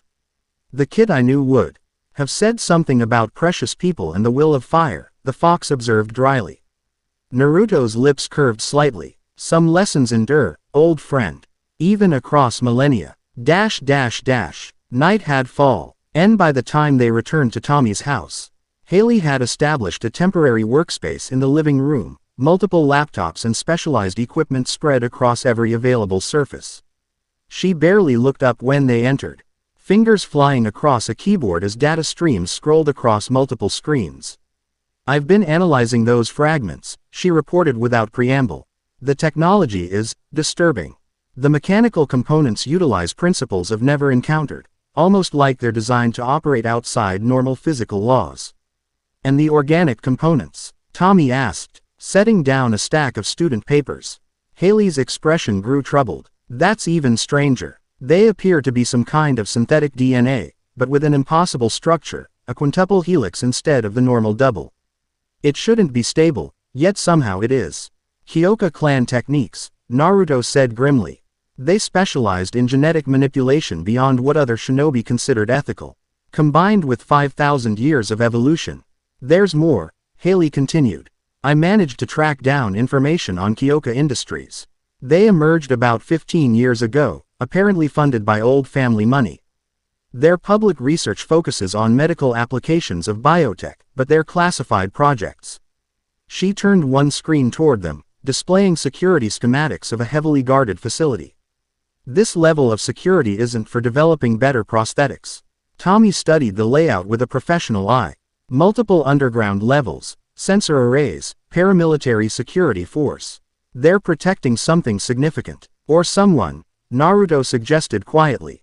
Before they could pursue this disturbing possibility, an alert sounded from one of Haley's devices. She quickly accessed the notification, her expression shifting to concern. We've got activity at the school, she reported. Energy signature similar to yesterday's convergence attempt, but smaller, more focused.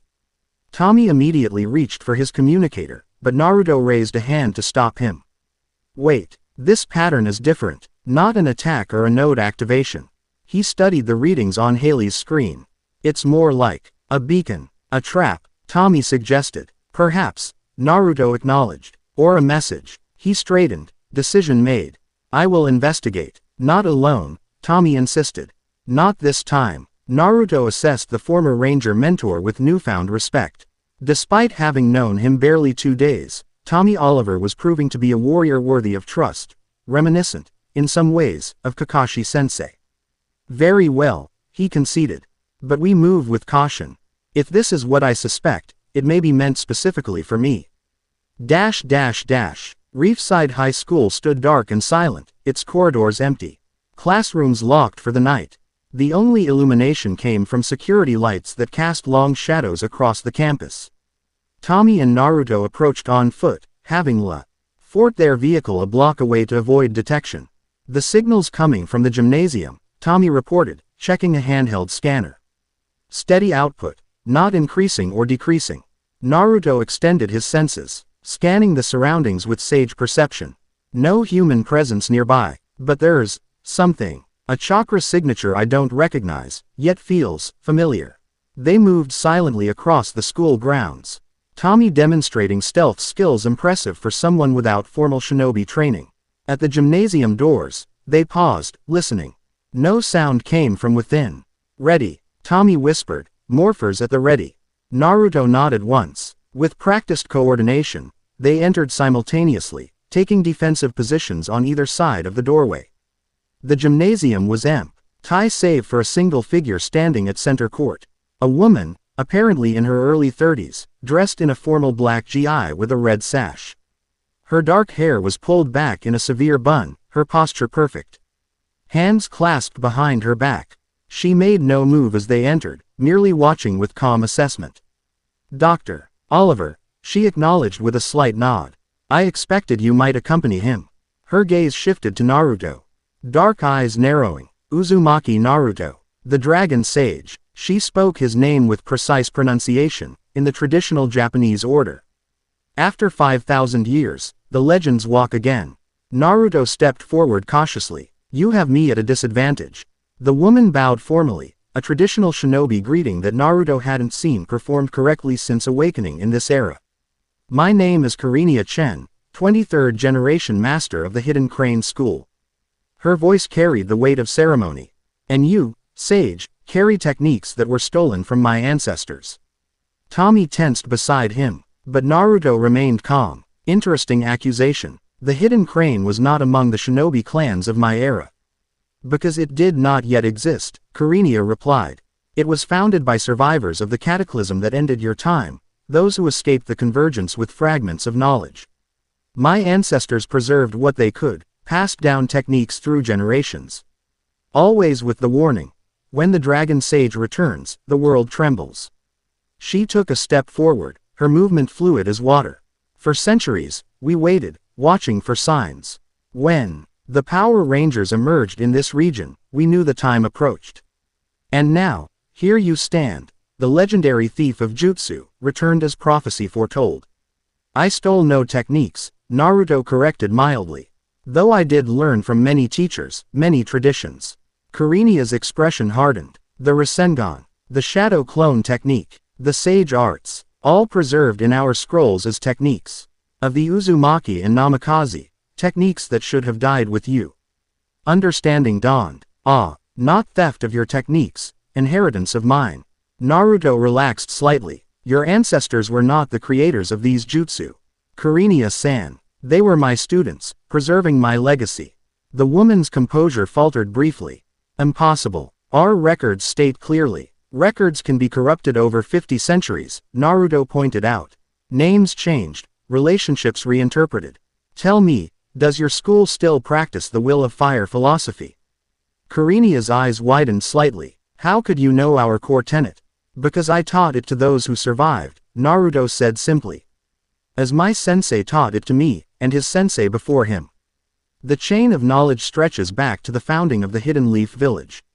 Tommy, who had remained silent during this exchange, finally spoke. I think you two have a lot to discuss, but this isn't the place. Anyone could walk in. Kurinia seemed to remember their surroundings. You're right, drive, Oliver. I chose this location for its neutrality, not its security. She turned back to Naruto. If what you say is true, I have many questions. As do I, Naruto replied. Starting with how you detected my return. A slight smile curved Kurinia's lips. The Hidden Crane has maintained certain monitoring techniques. When the dimensional disturbance occurred beneath this school, our sensors detected your distinctive chakra signature. And the energy signature that led us here tonight? Tommy asked. A harmless beacon, Kurinia confirmed. Designed to attract the sage's attention without alerting our mutual enemy. Naruto's expression sharpened. You know of Draken. We know the prophecies, Kurinia corrected. When the dragon sage returns, the world eater follows. The convergence approaches once more. She reached into her GI and withdrew a small scroll, offering it to Naruto with both hands in formal gesture. TH contains coordinates and access codes for our school's compound. Come tomorrow at sunset. Alone. Her gaze flickered to Tommy. No offense, drive, Oliver, but some knowledge remains for shinobi eyes only. Naruto accepted the scroll with appropriate formality. I will come. But know this, Kurinia-san, if your intentions prove hostile, neither tradition nor technique will protect you. The woman bowed again, deeper this time. I would expect nothing less from the legendary dragon sage. She straightened, expression softening slightly. For what it's worth, I hope you are who you claim. The alternative is troubling. With that cryptic statement, she performed a series of hand signs Naruto recognized as a basic teleportation jutsu. Her form shimmered, then dissolved into a swirl of leaves that scattered across the gymnasium floor. Well, Tommy said after a moment, that was unexpected. Naruto studied the scroll in his hands, feeling its age and power. Perhaps not. If fragments of shinobi knowledge survived, it's logical that some would organize to preserve it. He glanced at Tommy. In my time, hidden villages maintained their secrets jealously. It seems some traditions endure. Can she be trusted? Tommy asked. Unknown, Naruto replied honestly. But her chakra signature contained no deception I could detect.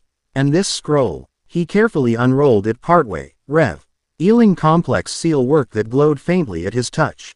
This is authentic. The techniques are simplified from what I knew, but the fundamentals remain sound. Tommy sighed. Just when I thought things couldn't get more complicated. Ancient ninja clans hiding in modern society, corporations potentially serving Draken, convergence nodes activating throughout the city. And you have papers to grade. Naruto reminded him with unexpected humor. Tommy snorted. Thanks for that perspective. He activated his communicator. Haley, we're heading back. Situation resolved, but with developments. When aren't there developments? Came Haley's resigned voice. I'll put on more coffee. As they exited the gymnasium, Naruto cast one last look at the scattered leaves on the floor. Physical evidence of a connection to his past that he hadn't expected to find. Whether ally or potential adversary, Kurinia Chen represented something he had thought lost forever: continuity. In a world separated from his own by 5 millennia, that connection, however tenuous, felt significant beyond words. The following morning found Naruto in Tommy's backyard, moving through ancient kata forms with fluid precision. Each movement channeled chakra in specific patterns, maintaining the balance his techniques required. After 5,000 years in stasis, his body needed recalibration, muscle memory remained perfect. But the physical vessel needed strengthening. Hira watched from the deck, coffee mug cradled in her hands, mesmerized by the dance-like quality of his movements. When Naruto finally completed the sequence, returning to a centered stance, she couldn't help but applaud. That was beautiful, she said. Like martial arts and ballet had a super-powered baby. Naruto's lips quirked at the colorful description. Taijutsu, body techniques, form the foundation of all shinobi combat. Even the most powerful ninjutsu begins with proper physical alignment. He ascended the steps to the deck, accepting the glass of water she offered. You're here early. School doesn't begin for several hours. Hira shrugged. Couldn't sleep. Keep thinking about everything that's happening. She hesitated, then added. And that chakra thing yesterday. I can still feel it, like a low hum just below normal hearing. Naruto studied her with renewed interest. Your sensitivity is unusual. Must require weeks of training to maintain awareness between sessions. Lucky me, Hira said with a self-deprecating smile. Just what I needed. Another weird power to deal with. You see it as a burden? Naruto asked, genuinely curious. Hira considered the question. Not exactly. Just, sometimes I wonder what it would be like to be normal. To worry about grades and bans in college applicat. Ions instead of interdimensional invasions and lizard monsters. Normality is relative, Naruto observed. In my village, children began training as shinobi at age 6. By 12, many had already experienced combat. This was considered normal. That's kind of messed up, Hira said bluntly. Perhaps, Naruto acknowledged, though I doubt your Power Rangers would be considered normal by most standards either. This drew a laugh from her. Fair point. She studied him over the rim of her mug. So, Tommy told us about last night. This Kurinia person, you really think she's connected to your past? The techniques she displayed were authentic, if simplified, Naruto confirmed. Whether her claims about her lineage are accurate remains to be seen. And you're just going to walk into her super-secret ninja compound. Alone. I faced worse odds before breakfast most days in my youth, Naruto replied mildly. Hira rolled her eyes. Yeah, ancient super ninja and all that. Still seems risky. Before Naruto could respond, the glass doors slid open and Tommy emerged, already dressed for work but looking troubled. "We've got a problem," he announced without preamble. "Hail. A's been monitoring Kyoka Industries overnight. Around 3 a.m., their facility experienced some kind of power surge. Satellite imagery shows activity consistent with a dimensional disruption." Naruto's expression darkened. "Draken. Possibly," Tommy agreed. "Are they attempting to contact him? Either way, it can't be good. We should investigate immediately," Naruto decided. Tommy shook his head. "Not during daylight. Their security is too tight, and I can't pull the kids out of school for a reconnaissance mission. We plan now, move tonight. After I meet with Kurinia Chen," Naruto noted. "Her knowledge of surviving shinobi techniques could prove valuable against Draken. If she's trustworthy," Kira pointed out. "A question I intend to answer definitively," Naruto assured her. "Deception is difficult to maintain against sage perception." Tommy checked his watch. "Kira, we should go. First period starts in 40 minutes. He turned to Naruto. "Haley will pick you up in an hour. Try not to destroy any more public buildings today." Naruto inclined his head in acknowledgement of the gentle rebuke. "I shall endeavor to limit property damage to absolute necessities." After they departed, Naruto returned to the yard, settling into a meditative position. The morning sun warmed his face as he closed his eyes, reaching inward to the space he shared with Kurama. The vast fox lay curled within the mindscape, one enormous eye opening lazily as Naruto approached. "The kit seeks counsel. How nostalgic." "The situation grows more complex," Naruto acknowledged. "Draken's return, this hidden crane school, the Kyoka connection, too many threads converging simultaneously." "You suspect coordination," Kurama observed. "I suspect purpose," Naruto corrected. "These events align too precisely for coincidence. The convergence approaches naturally every 5,000 years, yes, but these specific manifestations feel arranged." The fox shifted, nine tails swaying thoughtfully. "The seal that bound us was designed to weaken at the convergence point. Perhaps other forces were similarly timed." "Perhaps," Naruto agreed, "but that would require foresight spanning millennia. Even Draken's abilities had limits." "Did they?" Kurama's voice rumbled with ancient wisdom. "We know so little of his true nature. He claimed to come from beyond stars, beyond dimensions. Such beings might perceive time differently." The observation troubled Naruto deeply. If Draken had planned this, if their awakening now was by design rather than cosmic cycle, then they were already moving according to his blueprint. "We need more information," he decided. "This hidden crane school, the Kyoka connection, the Ranger's power source, all pieces of a puzzle we don't yet understand." "Then gather your pieces, Kit," Kurama advised. "But remember, even as you hunt for knowledge, you yourself are being hunted." With that sobering thought, Naruto returned to external awareness, opening his eyes to find the sun had climbed higher. Time to prepare for the day ahead, a day that promised revelations, both illuminating and disturbing. Haley's cyberspace cafe bustled with mid-morning activity when Naruto arrived. The tech genius greeted him with a distracted wave, simultaneously serving a customer, analyzing data on her tablet, and directing an employee about inventory. Multitasking seemed to be her natural state. "Sorry about the chaos," she said when finally able to break away. Wednesday mornings are always busy with the community college crowd. Naruto followed her to the back room, where additional monitors had been set up overnight. "You've expanded your operation. Needed more processing power for the Kyoka Industries data mining," Haley explained. Air security is impressive, military grade with some modifications I've never seen before." She brought up schematics on the main screen. "Their research facility is located about 20 miles outside Reefside.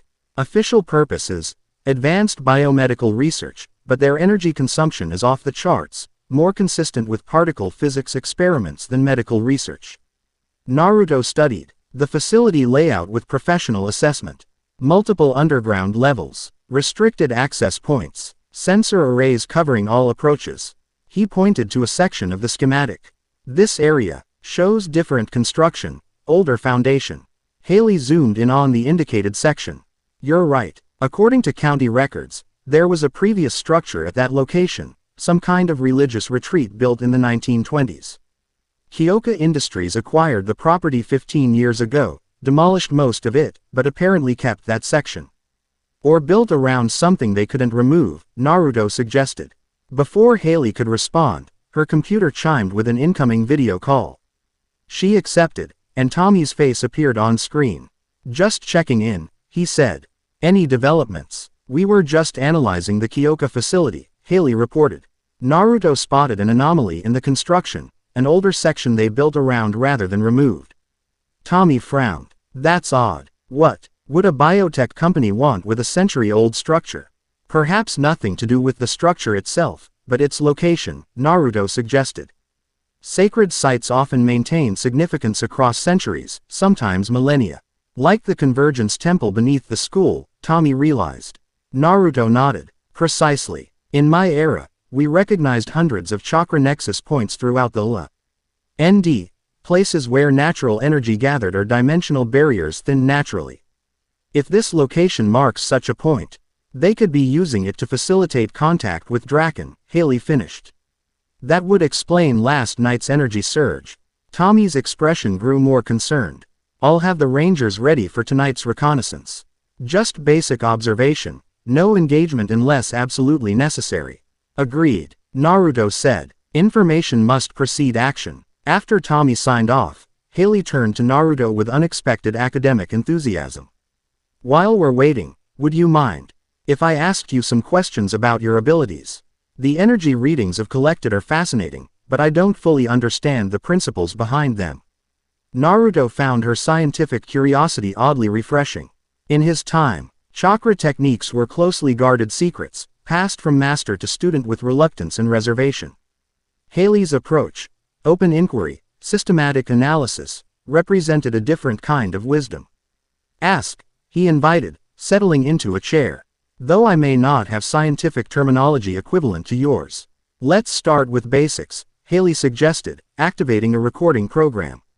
You mentioned chakra as a combination of physical and spiritual energy.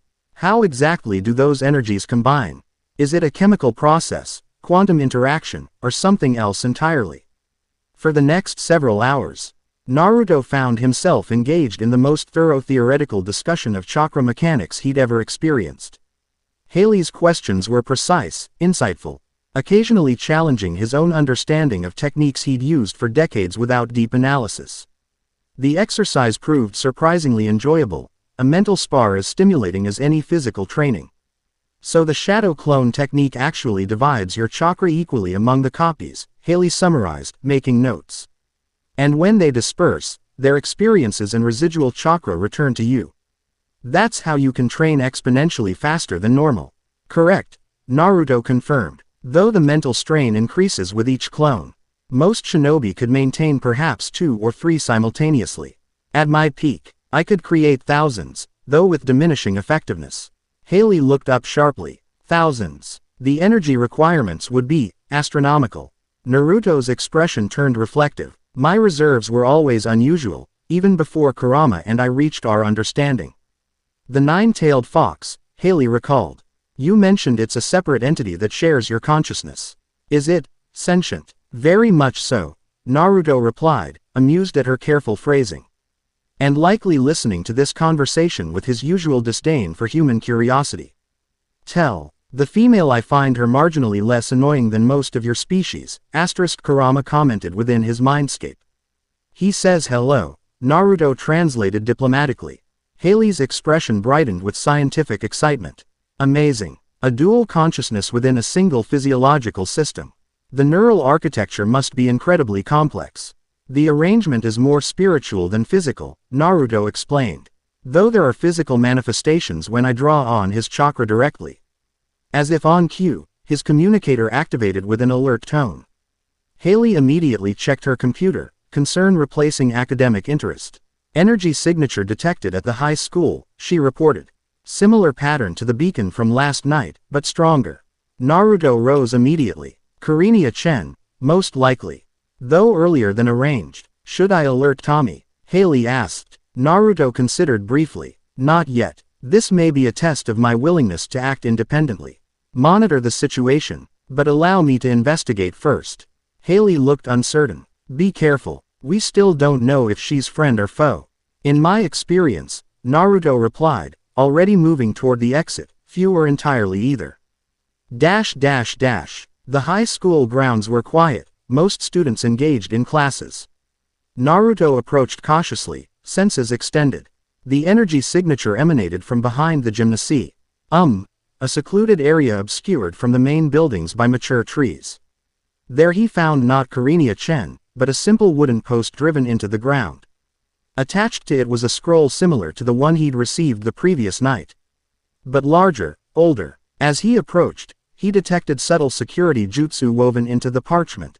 Nothing lethal, but designed to verify the identity of anyone attempting to access its contents. Interesting. Such verification techniques required genetic sampling or chakra pattern recognition, technology beyond what this era should possess. Naruto formed a specific hand seal, channeling a precise pattern of chakra into the scroll. The security jutsu responded, symbols glowing briefly before fading. The scroll unfurled itself, revealing ancient text written in a.s. Hinobi cipher he recognized from his youth. Dragon Sage, if you read these words, you have passed the first verification. Your chakra signature matches our ancestral records. The meeting place has changed. Recent disturbances suggest compromised security. Asterisk. Beneath what you now call Reefside lies a network of caverns older than human memory. The Convergence Temple you recently defended is but one node in a vast system. Seek the eastern passage marked by the symbol of 3 spirals. There you will find the entrance to our sanctuary. Asterisk. Come alone, as agreed. Further verification awaits. Asterisk. 23rd Guardian of the Hidden Crane. Below the message was a rough map showing the relative position of the Eastern Passage in relation to the Convergence Temple beneath the school. Naruto memorized it quickly, then resealed the scroll with a specific chakra pulse. The parchment crumbled to dust, security protocols activating as designed. Naruto considered his options. The changed meeting lock could indicate legitimate security concerns, or preparation for ambush. The verification jutsu suggested authentic shinobi lineage, but techniques could be corrupted or mimicked by sufficient skill. Proceeding alone held risks, yet bringing rangers might provoke hostility from traditionalists. After brief deliberation, Naruto decided on compromise. He activated his communicator. Haley, situation update. Meeting location changed to an underground sanctuary accessed through caverns east of the Convergence Temple. That's miles of unmapped tunnels, Haley replied, concerned. I'm alerting Tommy. Agreed. But tell him to maintain distance, Naruto instructed. I'll proceed alone as requested, but would appreciate backup within communication range. Haley's tone softened slightly. Look at you, learning to work with a team already. Old habits die reluctantly, Naruto admitted. But adaptation ensures survival. With that philosophical observation, he headed toward the school's basement access. The path to this hidden crane sanctuary would require navigation through ancient passages, but for one trained in the subterranean training grounds of Konoha, such challenges were familiar territory. What awaited at the destination remained the true unknown. The cavern system beneath Reefside proved more extensive than even Naruto had anticipated. Tunnels branched and intersected in patterns that suggested both natural formation and artificial enhancement. Some passages showed signs of recent use, footprints in dust, subtle chakra residue from passage techniques. Following the map's guidance, Naruto navigated eastward, deeper into the network. His communicator maintained connection to Haley's systems, though the signal weakened as he progressed. Tommy and Kira were reportedly following at discreet distance, close enough to respond if needed, far enough to honor the spirit of come alone. After nearly an hour of careful progress, Naruto reached a junk. Chion marked with 3 spiral symbols carved into the stone, the Uzumaki clan emblem from his era. He paused, studying the ancient marking with unexpected emotion. His mother's clan, nearly extinct even in his time, had somehow left their signature here, 5,000 years later. Found the marker, he reported via communicator. Signal will likely deteriorate beyond this point. Understood. Tommy's voice came back, heavily distorted. We'll hold position, maintain communication as possible. The connection crackled, then stabilized momentarily. Careful, Kira's voice came through. Something feels about this place Quote, "Before Naruto could request clarification, the signal dissolved into static. He pocketed the device, suspecting deliberate communication interference rather than natural disruption. The hidden crane clearly valued their privacy. The passage beyond the marked junction narrowed, requiring Naruto to proceed in single file. The walls displayed more ancient symbols, some he recognized from various shinobi clans of his era, others unfamiliar, likely developed in the intervening millennia. Eventually, the passage opened into a circular chamber with 7 identical exits. Classic misdirection technique. In the center stood a stone pedestal bearing a single ceramic bowl filled with clear liquid. Verification stage 2, then. Naruto approached the pedestal, studying the bowl's contents with sage-enhanced perception.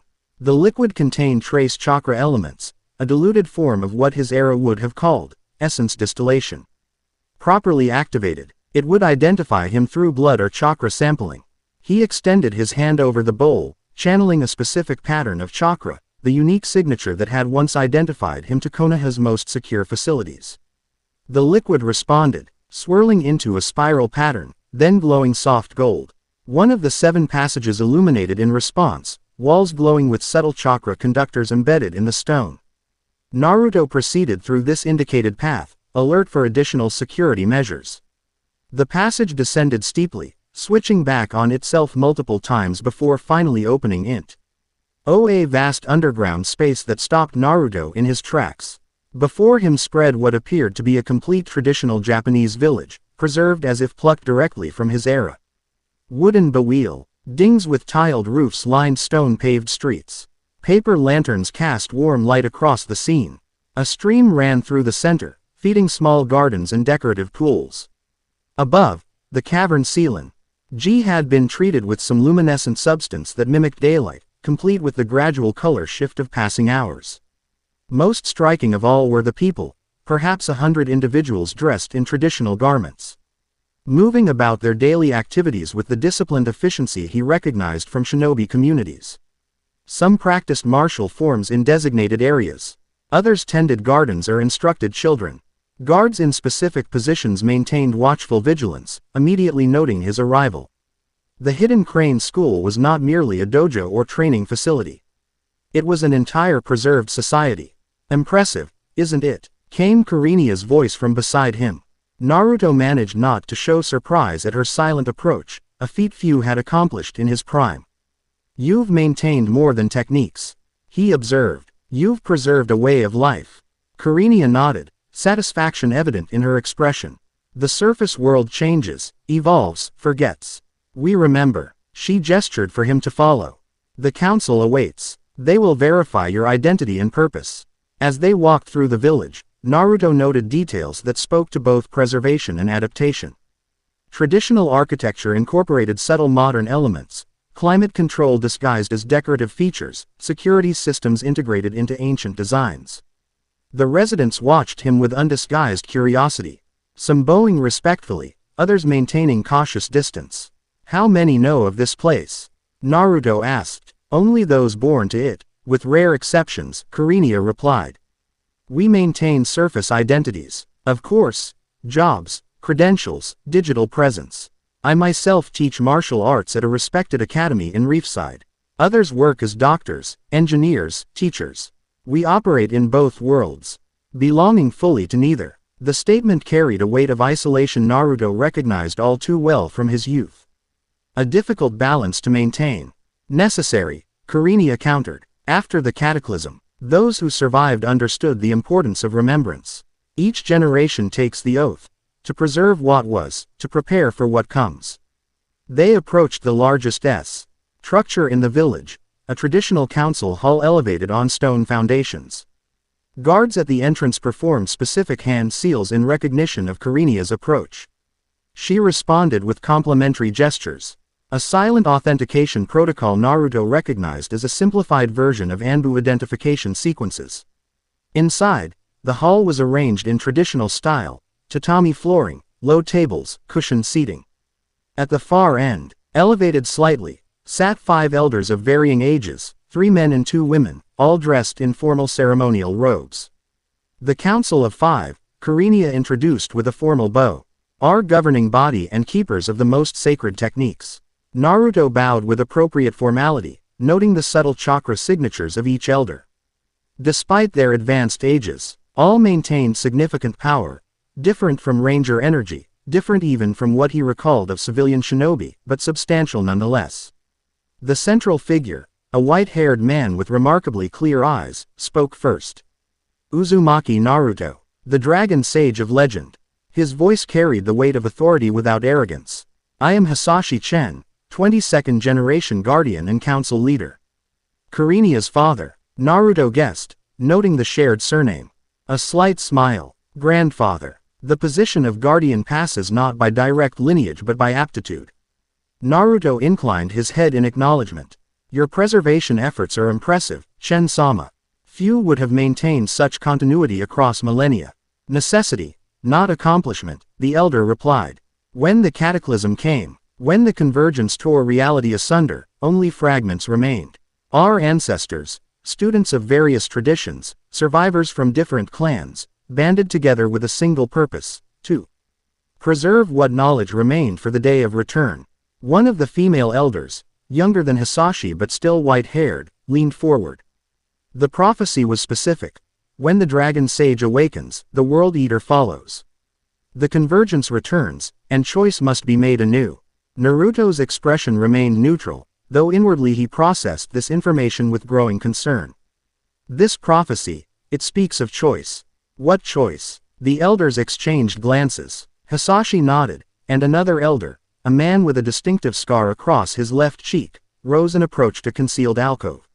From within, he retrieved an ancient scroll case, clearly thousands of years old, preserved through some combination of jutsu and careful handling.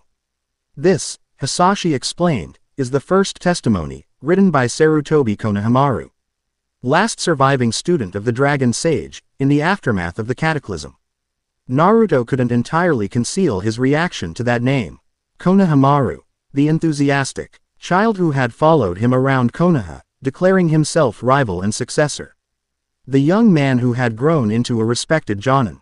His student had survived the convergence, had preserved knowledge, had founded this legacy. The scarred elder carefully opened the scroll case, removing a delicate parchment that he placed on a ceremonial stand before Naruto. The ancient text was faded but legible, written in a hand Naruto recognized immediately, Konohamaru's distinctive brush style, unchanged despite the passage of years. I, Sarutobi Konohamaru, third of my name, Jonin of Konohagakure, student of Uzumaki Naruto. Record these words as testimony for future generations. Asterisk. When the convergence came, when dimensions bled into one another, my master faced the being known as Draken at the sacred temple. Their battle shook the foundations of reality itself. In the final moment, when all seemed lost, the Dragon Sage enacted the eternal sealing technique, sacrificing his freedom to imprison both himself and the World Eater outside time itself. Asterisk. Before entering the seal, my master entrusted me with his final teaching, the convergence is both ending and beginning. When I return, if I return, the choice must be made again. The path of sacrifice or the path of transcendence. Remember what I have taught you about the will of fire. Asterisk. I did not understand then. Perhaps I do not understand now. But I record his words faithfully, that future generations might be prepared. Asterisk. The survivors gather now, remnants of once great clans, students without masters, civilians without homes. We begin anew, preserving what was not lost, rebuilding what can be salvaged. Some speak of going separate ways, of hiding knowledge rather than sharing it. I cannot stop them, but I establish this record and this community with a single purpose, to remember, to preserve, to prepare. Asterisk. If you read these words, Dragon Sage, know that your legacy continued. The will of fire burned on, even in darkness. Asterisk. If you read these words, inheritors of our knowledge, know that your purpose is sacred, to assist the sage when he returns, to stand against the World Eater when darkness threatens once more. Asterisk. The convergence will come again. The choice will be offered again. The world trembles at the precipice of transformation. Asterisk. This I swear upon my honor as the last student of the greatest shinobi who ever lived. Asterisk. Sarutobi Konohamaru, Founder of the Hidden Crane. Naruto stood motionless, absorbing words written by a student, a friend, 5,000 years dead.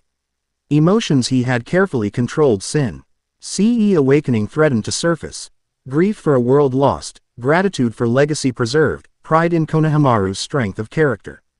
He survived, Naruto said finally, voice barely audible, and preserved not just techniques, but purpose. Hisashi nodded solemnly. The first guardian established our order with a single mission, to maintain the knowledge and skills necessary to assist you when the time came. For 5,000 years, we have waited, watching for signs of your return and the convergence that would follow. What is this choice the testimony mentions? Naruto asked. Kono. Amaru wrote of sacrifice or transcendence. The elders exchanged glances again, a silent communication that spoke of prepared responses and careful consideration. We do not know the full meaning, Hisashi admitted finally. Each generation has interpreted the prophecy differently. Some believed it referred to personal choice, your willingness to sacrifice yourself again. Others saw it as a broader decision affecting all humanity. The female elder who had spoken earlier leaned forward again. What we do know is that Draken seeks something beyond mere conquest. The ancient texts speak of High's desire to transcend the limitations of dimensional existence, to become something beyond conventional understanding. Godhood, Naruto supplied, recalling Draken's final rants before their imprisonment. He sought to harness the convergence point to ascend beyond physical form, to become one with the dimensional fabric itself. And you stopped him, Kurinia said. Through self-sacrifice. Naruto's expression darkened with memory. At great cost. Many died before I understood what was truly at stake. The choice came too late for them. Hisashi studied him with those clear, penetrating eyes. And now the choice comes again. As prophecy foretold, the question remains, will you choose as before? Or has 5,000 years of reflection altered your perspective? The question held weight beyond its simple phrasing, an assessment of his character, his resolve, his fundamental nature after millennia of isolation. Some things change, Naruto answered carefully. Some remain constant. The will of fire that Konohamaru preserved, the commitment to protect future generations at any cost, that has not diminished. His response seemed to satisfy the council. Hisashi nodded once, then made a subtle gesture. The other elders rose in unison. You have passed our verification, Dragon Sage, the council leader announced formally. The Hidden Crane acknowledges you as the one foretold. Our resources are at your disposal in the coming conflict. One by one, the elders bowed deeply, a gesture of profound respect rarely offered even to officials of highest rank. Then they withdrew, leaving only Hisashi, Kurinia, and Naruto in the council chamber. Formalities satisfied, we may speak more directly, Hisashi said, his tone warming slightly. You have questions. So do we. Let us exchange knowledge as allies should. For the next hour, they shared information in precise, efficient manner. Naruto described his awakening, the ranger's abilities, Draken's evolved form, and the convergence nodes appearing throughout Reefside. In return, Hisashi revealed the Hidden Crane's global monitoring network, their observations of Power Ranger activities over recent decades, and their growing concern about Kyoka Industries. We've watched them for years, Kurinia explained. Their founder, Seishiro Kyoka, appeared suddenly 15 years ago with unprecedented knowledge of genetic manipulation. No academic background, no research history, simply, emerged with revolutionary techniques. Our agents have infiltrated their peripheral operations, Hisashi added. What they discover, Ed suggests capabilities beyond current scientific understanding, cellular regeneration, DNA restructuring, consciousness transfer. Techniques that mirror the original Kyoka clan's forbidden jutsu, Naruto noted grimly. If Seishiro survived the cataclysm as Konohamaru did. Impossible, Hisashi countered. No human lifespan extends 5 millennia, even with the most advanced techniques. Unless, Naruto suggested quietly, he found another way to preserve himself. The Kyoka were experimenting with consciousness transfer before the convergence, techniques deemed forbidden by all allied villages. The implication hung in the air, a disturbing possibility that connected ancient betrayal to modern threat. Yesterday, Kurinia said, breaking the tense silence, our sensors detected AM Massive energy surge at the Kyoka Research Facility. The signature matched fragmentary records of the original convergence event. They're communicating with Draken, Naruto concluded. Or attempting to accelerate his return. Hisashi's expression grew grave. If true, time grows short. The prophecy speaks of signs preceding the full convergence, 7 markers of approaching catastrophe. The awakening of the sage was first. The return of the World Eater's herald second. The activation of ancient sites third. Fourth, Naruto prompted. The merging of worlds begins, Hisashi quoted from memory. Places where reality grew thin during the first convergence will experience, bleed through. Manifestations from other dimensions appearing briefly in ours. When? The prophecy doesn't specify timing, Kurinia admitted. But if the pattern holds, soon. Days, perhaps hours. Naruto absorbed this information with growing concern. The convergence was accelerating faster than anticipated. Draken's forces were more established than he had realized. And now, this hidden Crane society, preservers of knowledge but untested in actual dimensional combat. I must return to the Rangers, he decided. Share what I've learned. Coordinate our approach. Hisashi nodded agreement. Wise. Our strengths are information, preservation, preparation. The Rangers are active defenders with experience fighting supernatural threats. Together, perhaps we stand a chance. The elder reached within his robes and withdrew a small object, a pendant on a simple cord. The design featured the 3-spiral Uzumaki symbol overlaid with a crane in flight. This will identify you to any hidden crane operative, he explained, offering it to Naruto. It also contains a communication seal. Activate it with your chakra to contact us directly. Naruto accepted the pendant, recognizing the sophisticated seal work integrated into its design. Thank you, Shen-sama. Your preservation of knowledge honors those who came before. The old man's eyes crinkled with unexpected warmth. It honors us that Konohamaru's faith was justified. The dragon sage has returned as foretold. He bowed once more, less formally but with genuine respect. May the will of fire guide your path. As Kurinia led him back through the hidden village toward the exit tunnels, Naruto found himself processing everything he had learned. The existence of the hidden crane, Konohamaru's survival and legacy, the detailed prophecy of convergence, all pieces of a puzzle that had begun 5,000 years ago. You're quiet, Kurinia observed as they neared the exit. Processing, Naruto replied simply. Much has been preserved that I thought lost forever. Kurinia studied him with keen assessment. Including hope. The question caught him by surprise, direct yet insightful. Perhaps especially that, he acknowledged. They reached the verification chamber with its 7 passages. Kurinia performed a series of hand signs, activating a different path than the one Naruto had entered through. This will lead you to an exit near the high school, she explained. More direct than your entry route. Naruto activated his communicator, which immediately reconnected to Haley's systems. Status update, he requested. Finally, Kira's voice came through clearly. We've been trying to reach you for an hour. Some things happen. Downtown. Reports of dinosaurs in business suits and buildings disappearing and reappearing.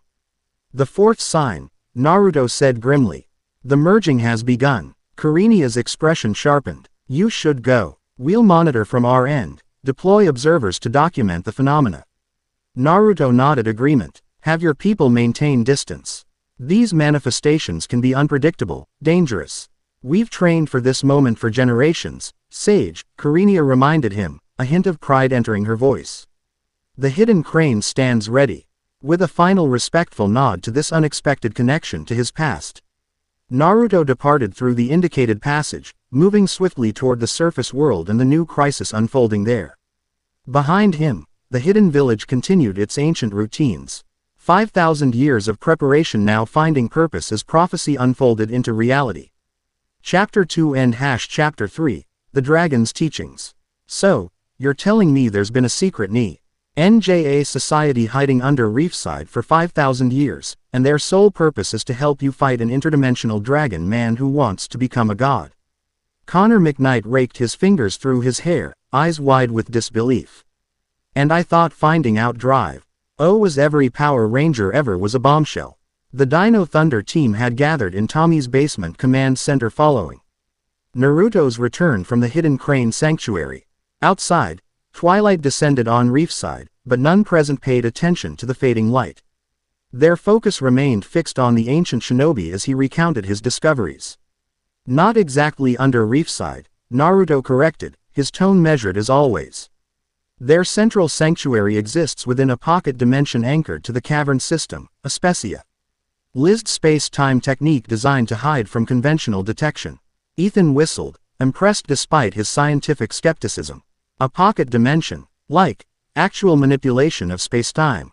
That's theoretically impossible. Many impossible things become quite possible with sufficient understanding of natural energy, Naruto replied. He stood with perfect posture beside the central console, the hidden crane pendant visible against his borrowed clothing. The technique is simplified from what my era could achieve, but impressive considering the knowledge loss following the cataclysm. Tommy studied the holographic display showing reported anomalies throughout downtown Reefside. Strange sightings, temporary disappearances, objects transforming briefly before returning to normal. These manifestations are spreading. Haley's algorithm counted 27 incidents in the past hour alone. The fourth sign of convergence, Naruto confirmed. Dimensional bleed-through at naturally thin points between realities. Brief, unpredictable, but increasingly frequent as the convergence approaches. Kira, perched on a stool beside the medical area, frowned at the pattern emerging on the map. They're forming another spiral, aren't they? Like the convergence nodes. Your perception is keen, Naruto acknowledged with a slight nod in her direction. Yes, the manifestations follow T. He Uzumaki pattern, spiraling inward toward a central point. Let me guess, Trent interjected from where he leaned against the wall, arms crossed. The high school, again. The temple beneath it, Naruto corrected. The original convergence focal point from my era. Such places maintain their significance across millennia. Haley's fingers danced across her keyboard, analyzing incoming data streams. I'm detecting energy signatures similar to the morphing grid but distorted somehow. Like seeing the same image through a fractured lens. Corrupted grid energy, Tommy suggested grimly. Like what powered Mesogog's earliest experiments. Naruto approached the holographic display, studying it with narrowed eyes. Not corrupted, altered. Energy from parallel dimensions where the morphing grid evolved differently. He pointed to several clustered anomalies near Reefside Plaza. These manifestations are stronger, more persistent. We should investigate there first. I'll coordinate from here, Haley said, already establishing additional monitoring protocols. The city's surveillance cameras are picking up some truly bizarre footage. I've hacked into the emergency services channel. They're being overwhelmed with calls. Quote, Tommy made a quick decision. Naruto, you take Kira and Trent to the plaza. Connor, Ethan and I will cover the secondary manifestations near the financial district. If these anomalies are as dangerous as you suggest, we need to contain them quickly.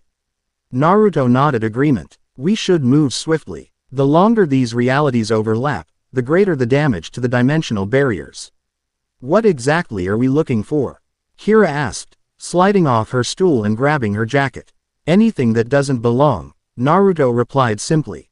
Objects, creatures, even people from parallel dimensions temporarily manifesting in ours. Some may be harmless curiosities, others could pose significant threats. And how do we stop them? Trent questioned. Naruto's expression turned thoughtful. In my era, we developed stabilization techniques to reinforce dimensional boundaries during bleed-through events. I can teach you simplified versions that, combined with your ranger energies, should prove effective. More ninja magic, Connor said with a grin. Sweet, not magic, Naruto corrected patiently. Precise manipulation of fundamental energies that connect all realities. The principles are quite scientific. Ethan snorted. Says the guy who can make 1,000 copies of himself with hand gestures. A ghost of a smile touched Naruto's lips. Chance and mysticism are rarely as separate as people believe. Your own ranger powers demonstrate this truth. Tommy checked his communicator. We'll continue the philosophy lesson later. Right now, Reefside needs us. As the team moved toward their vehicles, Kira fell into step beside Naruto. So, these hidden crane people, they really preserved your student's legacy all this time. Something flickered across Naruto's features, a complex emotion too quickly suppressed to identify. Yes, Konohamaru survived when many others did not. He would have been pleased to see his efforts bear fruit. You miss them, Kira observed quietly. Your people. Naruto didn't answer immediately, his gaze distant. There is a saying in the shinobi world. The dead remain with us through what they have taught us. In that sense, perhaps they are not entirely gone. Before Kira could respond to this unexpectedly poignant reflection, Tommy called for them to move out. The moment of vulnerability passed, and Naruto's expression returned to its usual composed determination. The ancient sage and the modern rangers headed into Reefside, unaware that forces beyond the random manifestations were already gathering, watching. Waiting for the perfect moment to strike. Reefside Plaza had transformed from bustling shopping center to chaotic nightmare in less than an hour. People ran screaming from storefronts where merchandise randomly transformed into strange objects before reverting back. A fountain in the central courtyard flowed upward against gravity, its water occasionally shifting to something that resembled liquid metal. Most disturbing of all, translucent figures walked among the panicking crowds, humanoid but distinctly alien, seemingly unaware of the world around them. Here is why. Elo Jeep screeched to a halt at the plaza's perimeter, where police had established an ineffective cordon. Officers looked overwhelmed, some openly gaping at the impossibilities unfolding before them. This is worse than I expected, Trent muttered as they exited the vehicle.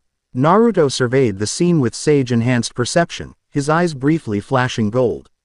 The dimensional barrier is extremely thin here, multiple realities bleeding through simultaneously.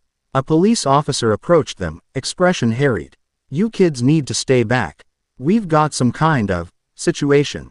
Before any of them could respond, a storefront to their right shimmered and briefly transformed into what appeared to be a massive technological structure before snapping back to normal. The officer stumbled backward, face pale. What the hell was that? He demanded. Officer, Naruto addressed him calmly, I suggest you focus on evacuating civilians from this area. My associates and I have experience with these phenomena. The man blinked, finally registering Naruto's unusual appearance and demeanor. Are you with those government scientists? The ones from the university. Kira and Trent exchanged confused glances. What government scientists? Kira asked. As if in answer, a woman's authoritative voice called out from nearby. That's far enough, civilians. This area is under quarantine by order of the Advanced Phenomenological Research Division. They turned to see a team of people in specialized hazmat suits approaching, led by a woman who had removed her helmet. She appeared to be in her mid-30s, with dark skin. Tightly coiled hair pulled back in a practical style, and intense eyes that assessed everything with scientific precision. Despite the chaos, she moved with confident purpose. A tablet computer clutched in one gloved hand. I'm Drive. Amara Nadaji, lead researcher, she announced, showing credentials to the police officer. We need this entire plaza sealed off immediately. What we're dealing with is far beyond conventional threat parameters. The officer seemed relieved to defer to someone projecting such certainty. Yes, ma'am. We'll expand the perimeter. As the officer retreated to coordinate with his colleagues, Drive. Nadaji turned her penetrating gaze on Naruto and the Rangers. You three should leave with the others. These quantum fluctuations are unpredictable and potentially lethal. Naruto studied the woman with undisguised interest. Your understanding of these phenomena seems surprisingly advanced, Drive. Nadaji. She narrowed her eyes, really looking at him for the first time. You're not a civilian, are you? Your energy signature is. Her voice trailed off as her eyes widened slightly. Extraordinary. Unlike anything I've ever recorded. Before this unusual exchange could continue, screams erupted from the center of the plaza. A massive creature had materialized near the fountain, reptilian but with insectoid elements, standing nearly 12 feet tall on powerful hind legs. Its multiple eyes scanned the area before focusing on the nearest humans with predatory intent. Dimensional predator, Naruto identified immediately. Drawn to thin points between realities. Dr. Nadaji's team scattered, dropping equipment as they fled. Only the doctor herself stood her ground, frantically operating her tablet. This is unprecedented. The quantum signature indicates origin from dimension J27, a reality with significantly different evolutionary analysis later. Kira interrupted, stepping forward. Right now, we need to stop that thing before it hurts someone. Trent nodded grimly. Time to go to work. Naruto caught their arms before they could activate their morphers. Wait, conventional attacks may destabilize the barrier further. We need to approach this differently. The creature roared, a sound that seemed to distort the very air around it. It lunged toward a group of trapped civilians huddled against a storefront. Different approach noted, Hira said urgently. Quick suggestion. Naruto's hands formed a rapid sequence of signs. All contain it. You two circle around and prepare the stabilization technique I showed you yesterday. Doctor, Nadaji. He addressed the researcher without looking at her. If you wish to remain, stay behind me. Without waiting for acknowledgement, Naruto dashed forward with chakra-enhanced speed. Golden energy flared around his hands as he interposed himself between the creature and its intended victims. Earth-style. Mud wall. He slammed his palm against the ground. A massive wall of stone erupted from the plaza's paving stones, cutting off the creature's advance. The dimensional predator slammed into the barrier, momentarily confused. Doctor. Nadaji stared in open astonishment. That's impossible, she breathed. Matter manipulation without technological assistance. Hira grabbed the scientist's arm, pulling her to relative safety behind a concrete planter. Trust me, with him. Impossible. Is just Tuesday. Stay here. She and Trent circled wide around the confrontation, taking positions on opposite sides as Naruto had indicated. The creature recovered quickly, clambering over the stone wall with surprising agility for its size. It fixed its multiple eyes on Naruto, apparently recognizing him as the greater threat. Your perception is accurate, Naruto addressed the creature calmly, falling into a combat stance. Though your conclusion is incomplete. The predator charged. Naruto moved with fluid grace, redirecting rather than blocking its momentum. His techniques reminiscent of Aikido but with an efficiency that spoke of centuries of refinement. Each point of contact left glowing chakra markers on the creature's exoskeleton. From her position, Hira watched in fascination. Though she'd seen Naruto fight before, this was different, precise, measured, almost like a choreographed dance rather than desperate combat. She realized he was hurting the creature, positioning it exactly where he wanted while placing chakra tags at specific points on its body. Now, Naruto called out. Hira and Trent moved simultaneously, each performing the hand signs Naruto had taught them the previous day. Hira felt the strange sensation of chakra flowing through pathways she hadn't known existed within her body, gathering at her fingertips before projecting outward. Dimensional stabilization technique. They called in unison. Energy lines connected from their hands to the chakra markers Naruto had placed on the creature. A triangular formation took shape, glowing with combined chakra and trace elements of their ranger energies, yellow and white joining Naruto's gold. The dimensional predator roared in frustration as the energy triangle constricted around it, forcing its physical form to stabilize in a single reality. Naruto completed the technique with a final hand sign. Sealing art. Phantom return. The creature's form wavered, becoming increasingly transparent until, with a sound like thunder imploding, it vanished completely. A shockwave of displaced energy rippled outward, causing the random manifestations throughout the plaza to temporarily intensify before settling. Hira staggered slightly, unused to the chakra drain. Trent steadied her with a hand on her shoulder. You okay? He asked quietly. She nodded, taking a deep breath. Yeah, just intense. Like someone hooked up a battery to every cell in my body at once. Naruto approached them, his expression approving. Well executed. Your chakra control is developing rapidly. Did we kill it? Trent asked, looking at the spot where the creature had vanished. No, Naruto assured him. The technique simply forced it back to its original dimension, sealing the specific breach it created. Think of it as a targeted dimensional reset. Absolutely extraordinary. Cane drive. Nadaji's voice as she emerged from hiding, tablet raised to record everything. You three just manipulated quantum field barriers without any technological assistance. The theoretical implications are staggering. Naruto turned to her with renewed interest. Your understanding of dimensional mechanics exceeds what I would expect from this era's scientific community, Doctor. The researcher lowered her tablet slightly, studying him with equal intensity. And your abilities defy every established law of physics. Mr. Uzumaki, he supplied. Naruto Uzumaki. Something flickered in Dr. Nadaji's eyes. Recognition mixed with disbelief. Uzumaki. As in the spiral pattern. NS found in ancient Japanese petroglyphs. The symbols discovered in prehistoric cave systems throughout this region. Before Naruto could respond, Kira's communicator activated. Tommy's voice came through, tense with urgency. We've got major problems at the financial district. Multiple hostiles emerging from a dimensional rift. We need backup immediately. On our way, Kira responded, exchanging quick glances with Trent and Naruto. Doctor. Nadaji stepped forward. I'm coming with you. These phenomena are precisely what my research team has been tracking for months. The pattern of manifestations, the quantum signatures, they match ancient accounts preserved in archaeological records. This is not a research opportunity, Doctor, Naruto said firmly. These breaches pose genuine danger to untrained observers. The scientist's expression hardened with determination. Mr. Uzumaki, I've spent my entire career studying the intersection of ancient civilizations and quantum anomalies. The petroglyphs beneath Reefside contain warnings about exactly what's happening now, a convergence event that occurs on a 5,000-year cycle. Naruto went very still. What do you know of the convergence?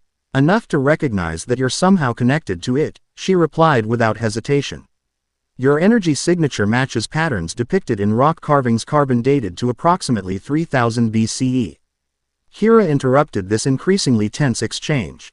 Guys, fascinating academic debate and all, but drive. Oh, and the others need help now. Naruto made a swift decision. Doctor. Nadaji may accompany us. Her knowledge could prove valuable. He fixed the scientist with a penetrating gaze. Though I expect discretion regarding what you witness. Of course, she agreed immediately. Scientific integrity demands accurate documentation, not premature disclosure. As they hurried toward Kira's jeep, Naruto maintained a careful awareness of Dr. Nadaji. This woman's unexpected knowledge of the convergence represented either a valuable ally or a concerning wild card. Either way, her appearance now, precisely when dimensional barriers began weakening, seemed unlikely to be mere coincidence. The Fourth sign was unfolding more dramatically than even the hidden crane's prophecy had suggested. If the pattern held true, the fifth would follow soon, bringing even greater challenges. Time, already limited, was running out faster than anticipated. The financial district presented a scene of calculated devastation. Unlike the random manifestations at the plaza, this attack showed clear purpose. 3 crystalline beings, humanoid in shape but composed of faceted purple material that seemed to absorb light, methodically destroyed everything in their path. Each touch caused normal matter to crystallize similarly before shattering. Tommy, Connor, and Ethan had already morphed, engaging the entities with limited success. Their ranger weapons seemed to pass through the crystalline forms with minimal effect. Their physical composition exists partially in another dimension, Naruto observed as they arrived at the scene. Conventional attacks cannot fully connect. Dr. Nadaji was already recording readings on her tablet. Quantum phase displacement. They're out of sync with our reality by approximately 0.07 temporal units. Kira raised an eyebrow at the scientist's casual use of advanced dimensional theory. So how do we hit something that's partly not here? We synchronize, Naruto replied simply. Match our energy frequency to theirs, forcing complete manifestation in this dimension. Trent watched as Tommy was thrown backward by one entity, his dragon dagger passing harmlessly through its torso. And how exactly do we do that? Naruto removed 3 small papers from a concealed pocket, each inscribed with complex symbols. Synchronization tags. Place them on your morphers before transformation. The seals will temporarily alter your ranger energy frequency. As Kira and Trent accepted the tags, Nadaji studied them with fascination. Those symbols, they're identical to markings found in the deepest level of the cavern system beneath Reefside Hills. We see, Arbin dated them to approximately 5,000 years ago. Because that's when I created them, Naruto stated matter-of-factly, earning a startled look from the scientist. Explanations later, Doctor. For now, please retreat to a safe distance. To her credit, Nadaji recognized the immediate priority and moved behind a partially damaged concrete barrier, still recording everything on her tablet. Kira and Trent applied the tags to their morphers as instructed.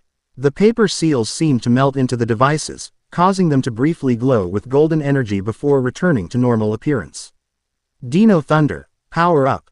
They called in unison. The transformation sequence felt different, their usual ranger energy intertwined with threads of chakra, creating a hybrid power that tingled through their bodies. When the morphing completed, their suits appeared slightly altered, traditional designs now accented with faint golden patterns reminiscent of Naruto's sage markings. Whoa, Kira breathed, looking down at her modified suit. This feels intense. Your ranger energy now resonates at the same frequency as the entities, Naruto explained. You can affect them physically. Across the battlefield, Tommy noticed their arrival and the unusual modification to their suits. Naruto, he called. These things are coordinated, not random manifestations. Draken's influence, Naruto confirmed grimly. These are dimensional ravagers, specialized entities used to weaken reality at targeted locations. He turned to the transformed rangers. Join your team. Target the center. I'll facet on each entity's chest, their dimensional anchor point. I will prepare a sealing technique to close the breach once they're neutralized. Kira and Trent nodded, summoning their weapons, now GL. Owing with the same golden energy that accented their suits. They leapt into battle with enhanced agility, joining their fellow rangers.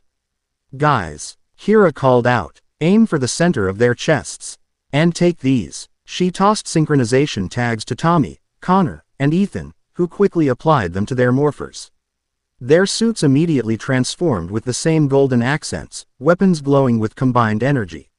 Now we're talking, Connor exclaimed as his Tyranno staff connected solidly with a crystalline entity, causing it to stumble backward for the first time. Whatever mojo Naruto added, I'm a fan. The battle shifted dramatically as the Rangers' attacks began landing effectively. The crystalline entities responded by intensifying their assault, movements becoming faster, more desperate. One entity raised its arms, causing the ground beneath the Rangers to begin crystallizing. Jump, Tommy ordered, barely avoiding the spreading effect. Nearby, Naruto had begun an elaborate preparation sequence, drawing complex symbols on the ground with chakra-infused ink. Dr. Nadaji watched from her position, alternating between recording the battle and studying Naruto's technique with scholarly intensity. The symbols you're creating, she called out, they're consistent with theoretical models of quantum entanglement barriers. Naruto didn't pause in his work. Your theoretical models apparently derive from practical applications my people developed millennia ago. That's impossible, Drive, Nadaji argued, even as she documented his technique. Human civilization wasn't capable of such advanced concepts 5,000 years ago. Your archaeological record is incomplete, Naruto replied simply, completing another complex symbol. Many advanced civilizations existed before recorded history. Their knowledge lost in cataclysms like the Convergence. Before Drive, Nadaji could respond, a crystalline entity broke away from the main battle, charging directly toward them. Its faceted form shifted, sprouting blade-like protrusions from its limbs. Naruto, Kira shouted in warning, too far away to intercept. Without looking up from his work, Naruto formed a single-handed seal. Shadow Clone Jutsu. Two perfect duplicates appeared beside him, immediately moving to intercept the attacking entity. They engaged with synchronized precision, one clone ducking a crystal blade while the other delivered a chakra-enhanced kick to the entity's midsection. Dr. Nadaji gasped. Self-duplication without mass conservation violation. Let me guess, the original Naruto interrupted dryly. Still focused on his sealing array. Impossible. The scientist actually laughed, a bright sound incongruous with the destruction around them. I'm beginning to reconsider my definition of that word. The Naruto clones continued their coordinated defense, keeping the crystalline entity occupied while the Rangers systematically dismantled the other two. Ethan and Connor worked together. The Blue Ranger's shield deflecting a crystal blade while the Red Ranger struck at the exposed central facet. The entity shuddered, cracks spreading across its surface. One more hit, Tommy called, bringing his brachio staff down in a powerful arc. The crystalline being shattered with an otherworldly screech, fragments dissolving into purple mist that dissipated into nothingness. The second entity suffered a similar fate moments later under the combined assault of Kira and Trent. Only the third remained, still engaged with Naruto's shadow clones. As the Rangers converged to assist, the entity suddenly went rigid. Its faceted surface began pulsing with intensifying light. It's destabilizing. Naruto warned sharply. The dimensional anchor is collapsing. The entity's form began to distort, expanding and contracting rapidly. Waves of energy pulsed outward, causing reality itself to waver like heat mirages around it. Everyone, clear the area, Tommy ordered. The Rangers retreated, but Drive. Nadaji remained frozen, her scientific curiosity apparently overriding self-preservation as she recorded the phenomenon. The entity's unstable energy signature intensified, threatening imminent detonation. Naruto abandoned his sealing preparation, moving with blinding speed toward the scientist. He reached her just as the entity's form collapsed inward, creating a vacuum effect that began pulling everything nearby toward its imploding center.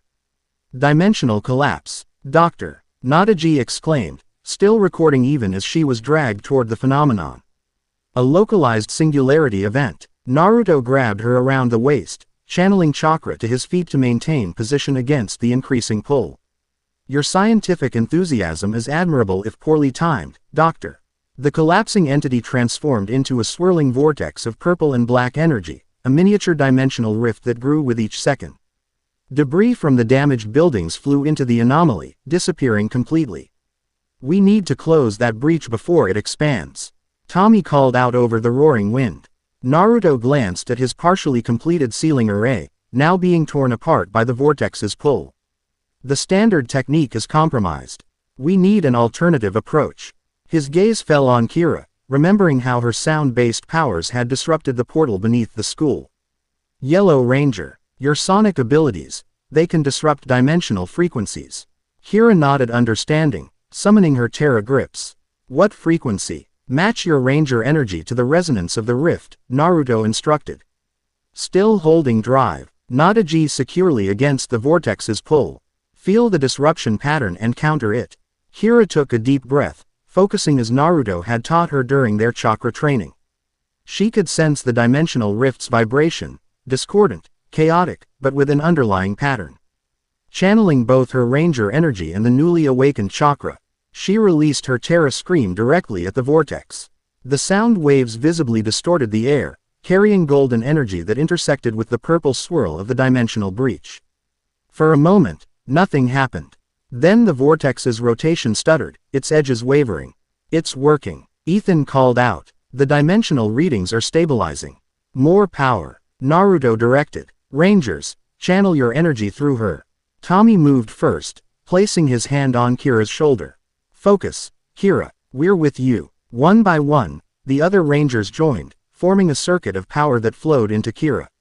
Her Terra scream intensified, harmonics shifting to perfectly counter the rift's frequency. The golden energy brightened, pushing against the purple distortion, forcing it to contract. Naruto released Drive, Nadaji, ensuring she was secure behind a concrete barrier, then formed a rapid sequence of hand signs. Sage Art. Dimensional Harmony. Golden energy erupted from his palms, joining with Kira's sonic attack. The combined power struck the center of the vortex, causing it to fluctuate wildly before beginning to collapse in on itself. Almost there, Tommy encouraged as the Rangers channeled every bit of their remaining energy into Kira. With a final surge of power, Kira's scream reached a perfect counter frequency. The vortex shuddered, contracted violently, and then imploded. Dead with a thunderous crack that shattered every window for blocks around. A shockwave of displaced energy knocked everyone off their feet, temporarily disrupting the Rangers' morphed state. When the dust settled, the dimensional breach was gone. Only a scorched circular pattern on the ground remained as evidence of its existence. Slowly, the team picked themselves up, checking for injuries. Kira remained on her knees, exhausted from the immense energy channeling. That, she managed between deep breaths, was intense.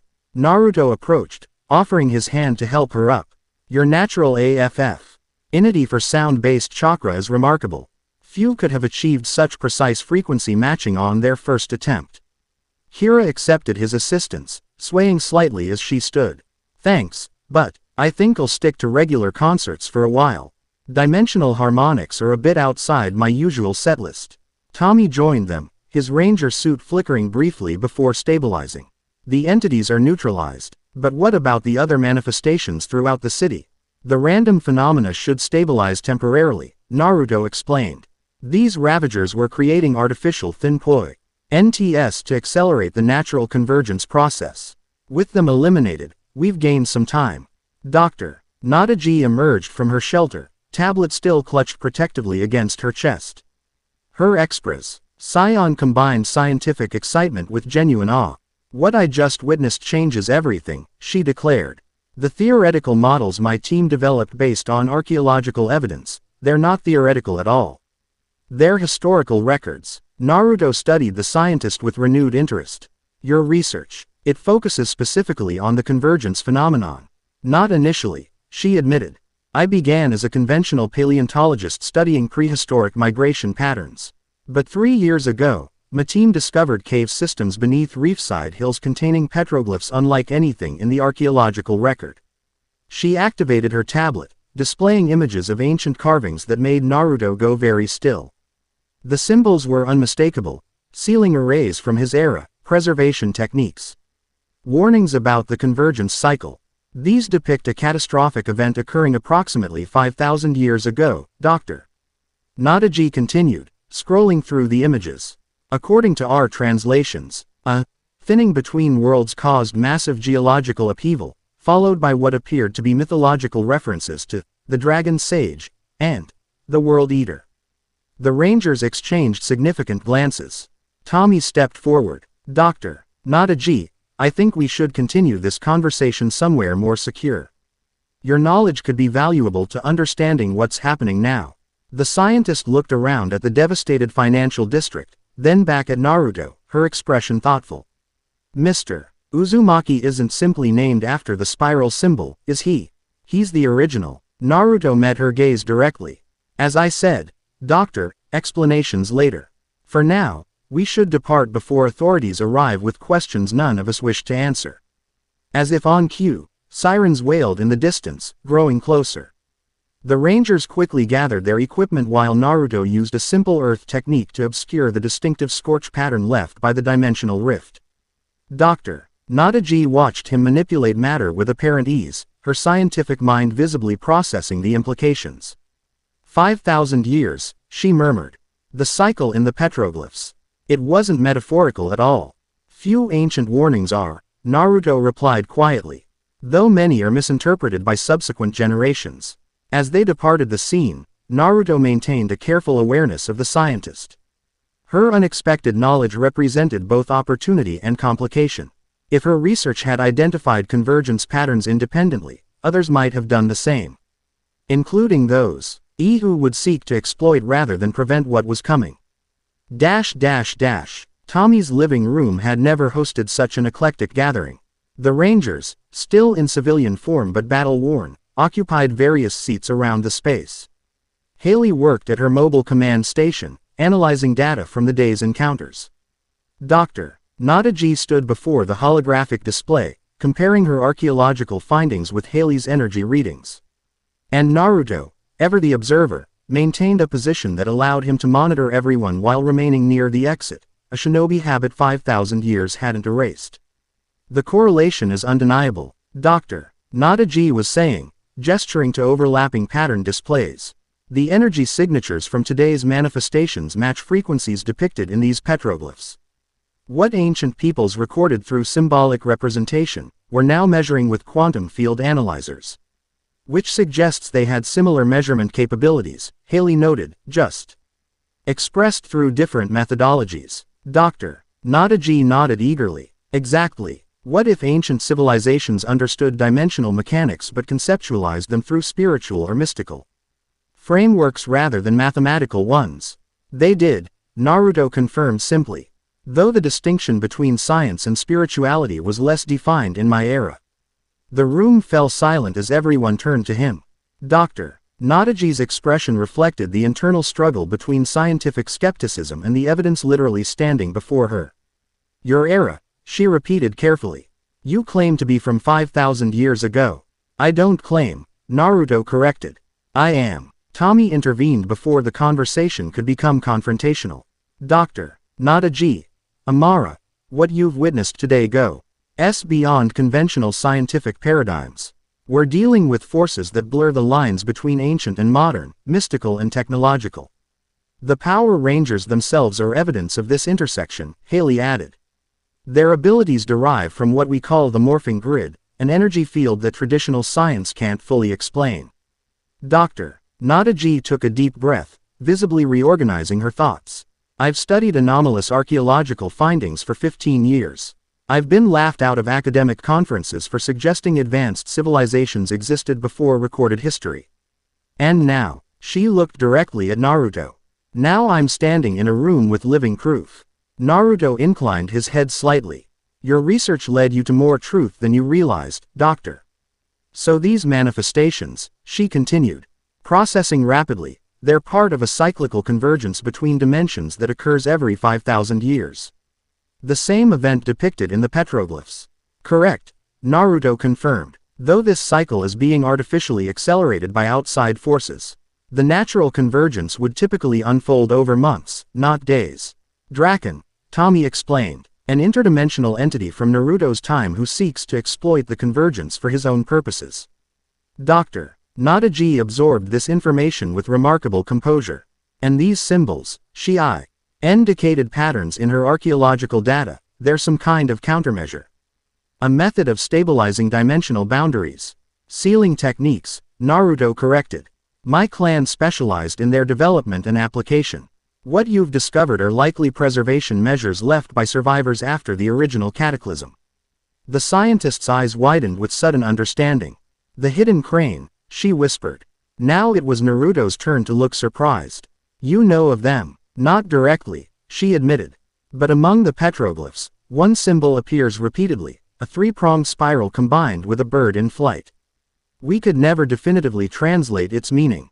The symbol of those who preserved knowledge after the cataclysm, Naruto explained. Students and survivors, who maintained what techniques they could. Hira, who had been unusually quiet since their return, finally spoke up. So between Nadaji's research, the hidden cranes preserved knowledge, and Naruto's first-hand experience. We might actually have enough information to stop this convergence thing. Perhaps, Naruto acknowledged, though Draken's interference complicates matters. The artify, seal acceleration creates instabilities the original countermeasures weren't designed to address. Tommy approached the holographic display, studying the pattern of manifestations across Reefside. We need to understand his strategy. These attacks aren't random, they're targeted to achieve specific effects. The spiral configuration suggests energy channeling, Haley observed. Each manifestati on point weakens the dimensional barrier in a specific pattern, directing power toward the central nexus. The convergence temple beneath the school, Ethan realized. Naruto nodded grimly. Draken seeks to recreate the conditions of the original cataclysm, but with modifications that would allow him to control the outcome. Dr. Nadaji tapped rapidly on her tablet, pulling up additional archaeological data.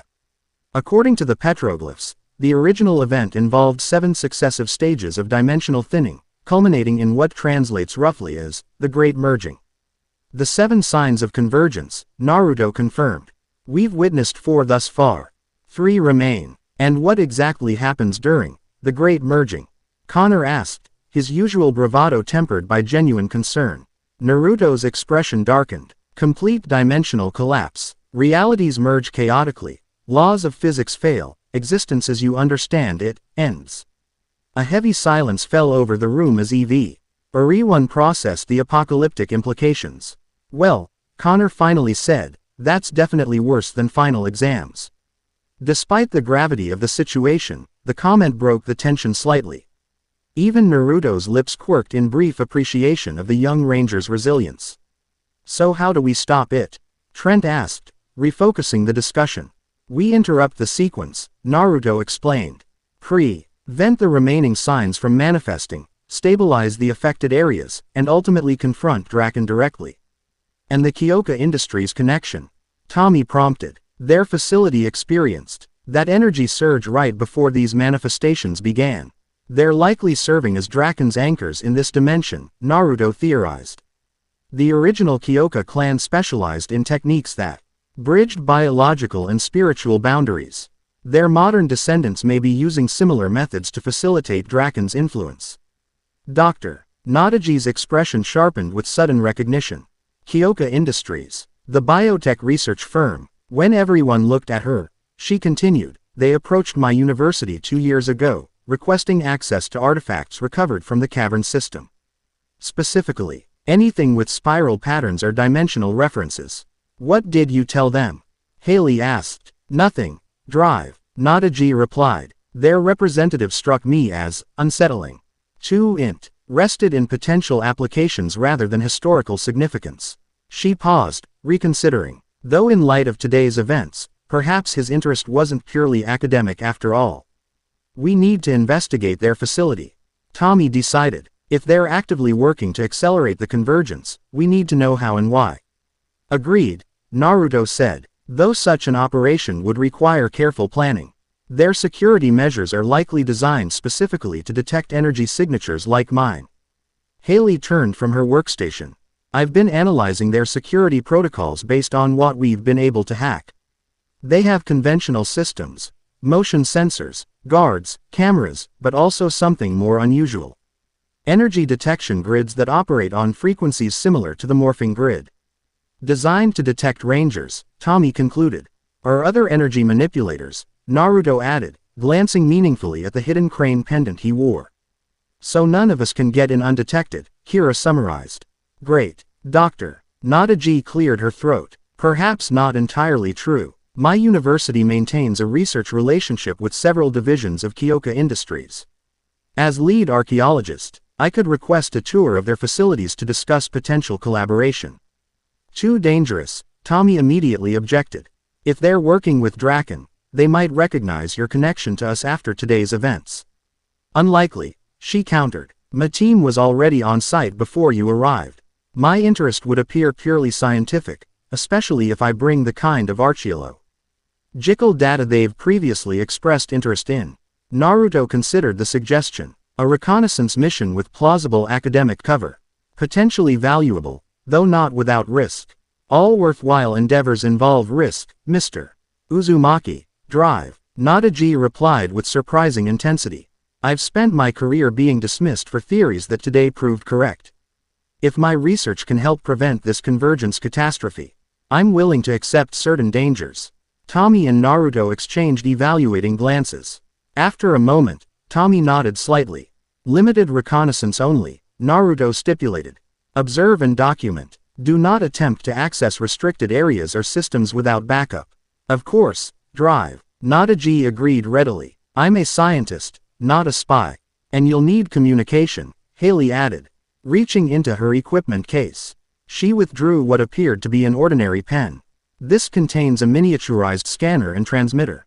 It'll record energy signatures and be yielding layouts without triggering security systems. Dr. Nadaji accepted the device with evident appreciation for its design. Ingenious. I assume it also functions as an actual writing implement. The best cover tools serve their ostensible purpose, Haley confirmed with a hint of pride. As they continued discussing operational details, Kira slipped away quietly, stepping onto the deck outside. The evening air had cooled considerably, stars beginning to appear in the darkening sky. She leaned against the railing, lost in thought. After a few minutes, she sensed rather than heard someone join her. Naruto moved with characteristic silence, taking a position beside her without immediately speaking, respecting her evident desire for reflection. You're troubled, he observed finally, his voice pitched low. Kira sighed. Just processing. This morning I was worried about a history test. Now I'm part of a team trying to prevent the actual apocalypse. Perspective shifts can be disorienting, Naruto acknowledged. It's not just that. She turned to face him directly. During that battle, when I was channeling the energy to close the rift, I felt something beyond E-Ranger power or even the chakra you've been teaching us. Naruto's expression sharpened with interest. Describe it. Like music, but not sound I could hear. More like vibrations that had structure, meaning. And for a moment, I could almost understand it. She shook her head, frustrated by the inadequacy of words. I know that sounds crazy. Not at all, Naruto assured her.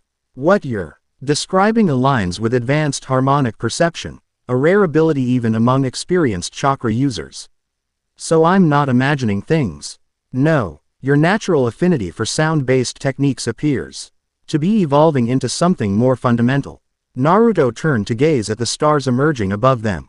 In my time, such abilities were considered gifts from nature itself, connections to the worlds, underlying patterns that most cannot perceive. Hira absorbed this with thoughtful silence before asking, "Is it dangerous?" "All power carries potential danger," Naruto replied honestly.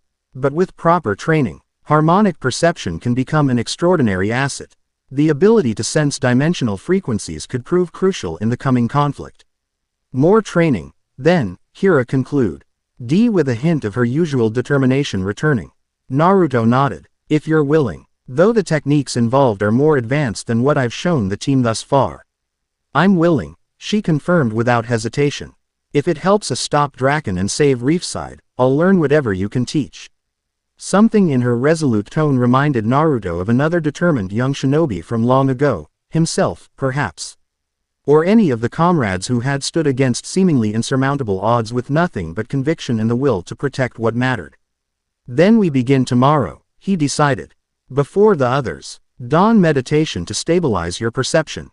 Hira groaned theatrically. "Dawn? Seriously? Can't the world-saving training start at a more reasonable hour, like noon?"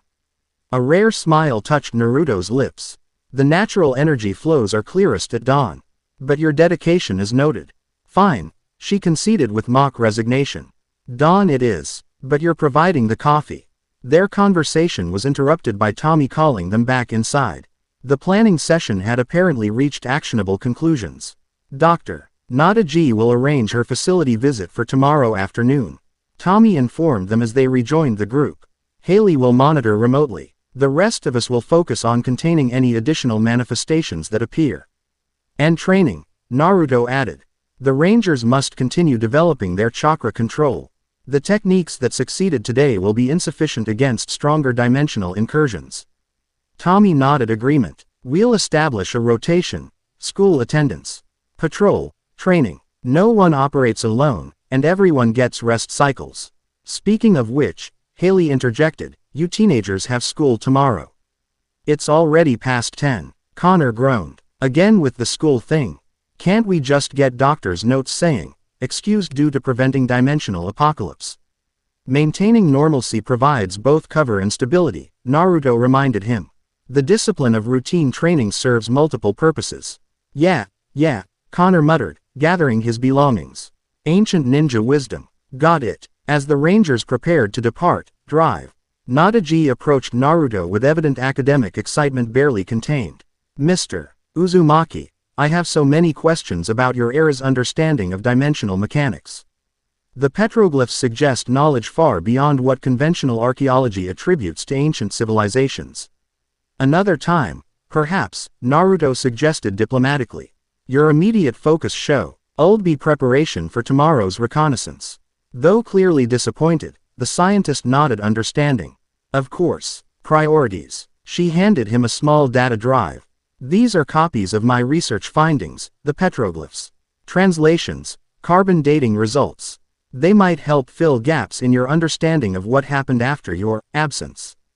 Naruto accepted the drive with genuine appreciation. "Thank you, Doctor. Knowledge preservation is a worthy endeavor, regardless of era." After the visitors departed, only Tommy, Haley, and Naruto remained in the living room. Tommy collapsed onto the couch. The day's exertions finally catching up with him. "That was more excitement than I planned for a Wednesday," he observed dryly. Haley continued working at her station, correlating data from the day's encounters. "The dimensional disruptions are following a predictable pattern at least. I've created an algorithm to anticipate where the next manifestations will likely occur. The fifth sign will be different," Naruto warned, examining the holographic display of Reefside. "Less random, more targeted. Draken is testing defenses, learning our capabilities." "You think he was watching today?" Tommy asked, concern evident. "Almost certainly," Naruto confirmed. "The Ravagers serve as both weapons and reconnaissance. Their destruction would have transmitted data back to their source. So he knows about your chakra techniques now," Haley concluded. And how they interact with Ranger powers. Naruto nodded grimly, which means he will adapt his strategy accordingly. The hidden crane prophecy describes the fifth sign as, the herald's shadow falls across the land. More metaphorical than the previous signs, but typically interpreted as Draken's direct influence manifesting. Meaning what, exactly? Tommy pressed. In the original Convergence, it manifested as corruption. People influenced by Draken's power, turned against their communities, serving his will while believing they served their own interests. Naruto's expression darkened with memory. Entire villages turned against each other, friend against friend, family against family. Mind control, Haley suggested. More subtle, Naruto corrected. Amplification of existing negative emotions, fear, greed, anger, jealousy. Draken's energy resonates with these emotions, intensifies them until they override rationality. Tommy sat forward, concern deepening. And you think this will happen here? In Reefside, if the convergence continues accelerating at its current rate, yes. Naruto met Tommy's gaze directly. The fifth sign typically manifests through those most susceptible to emotional manipulation, often the young, the ambitious, those already harboring resentment or desire for power. Like high school students, Tommy realized with growing alarm. My students could be affected. A possibility we must prepare for, Naruto acknowledged. Though Ranger energy provides some natural resistance to such influence. Haley turned from her workstation. I could develop scanning devices, something to detect early signs of this corruption. If we identify affected individuals quickly enough, perhaps we can counteract the influence. A worthy effort, Naruto agreed. Though the most effective countermeasure remains strengthening natural emotional resilience. In my era, we found that strong community bonds, clear purpose, and regular chakra meditation provided significant protection. Not exactly things we can implement citywide overnight, Tommy pointed out.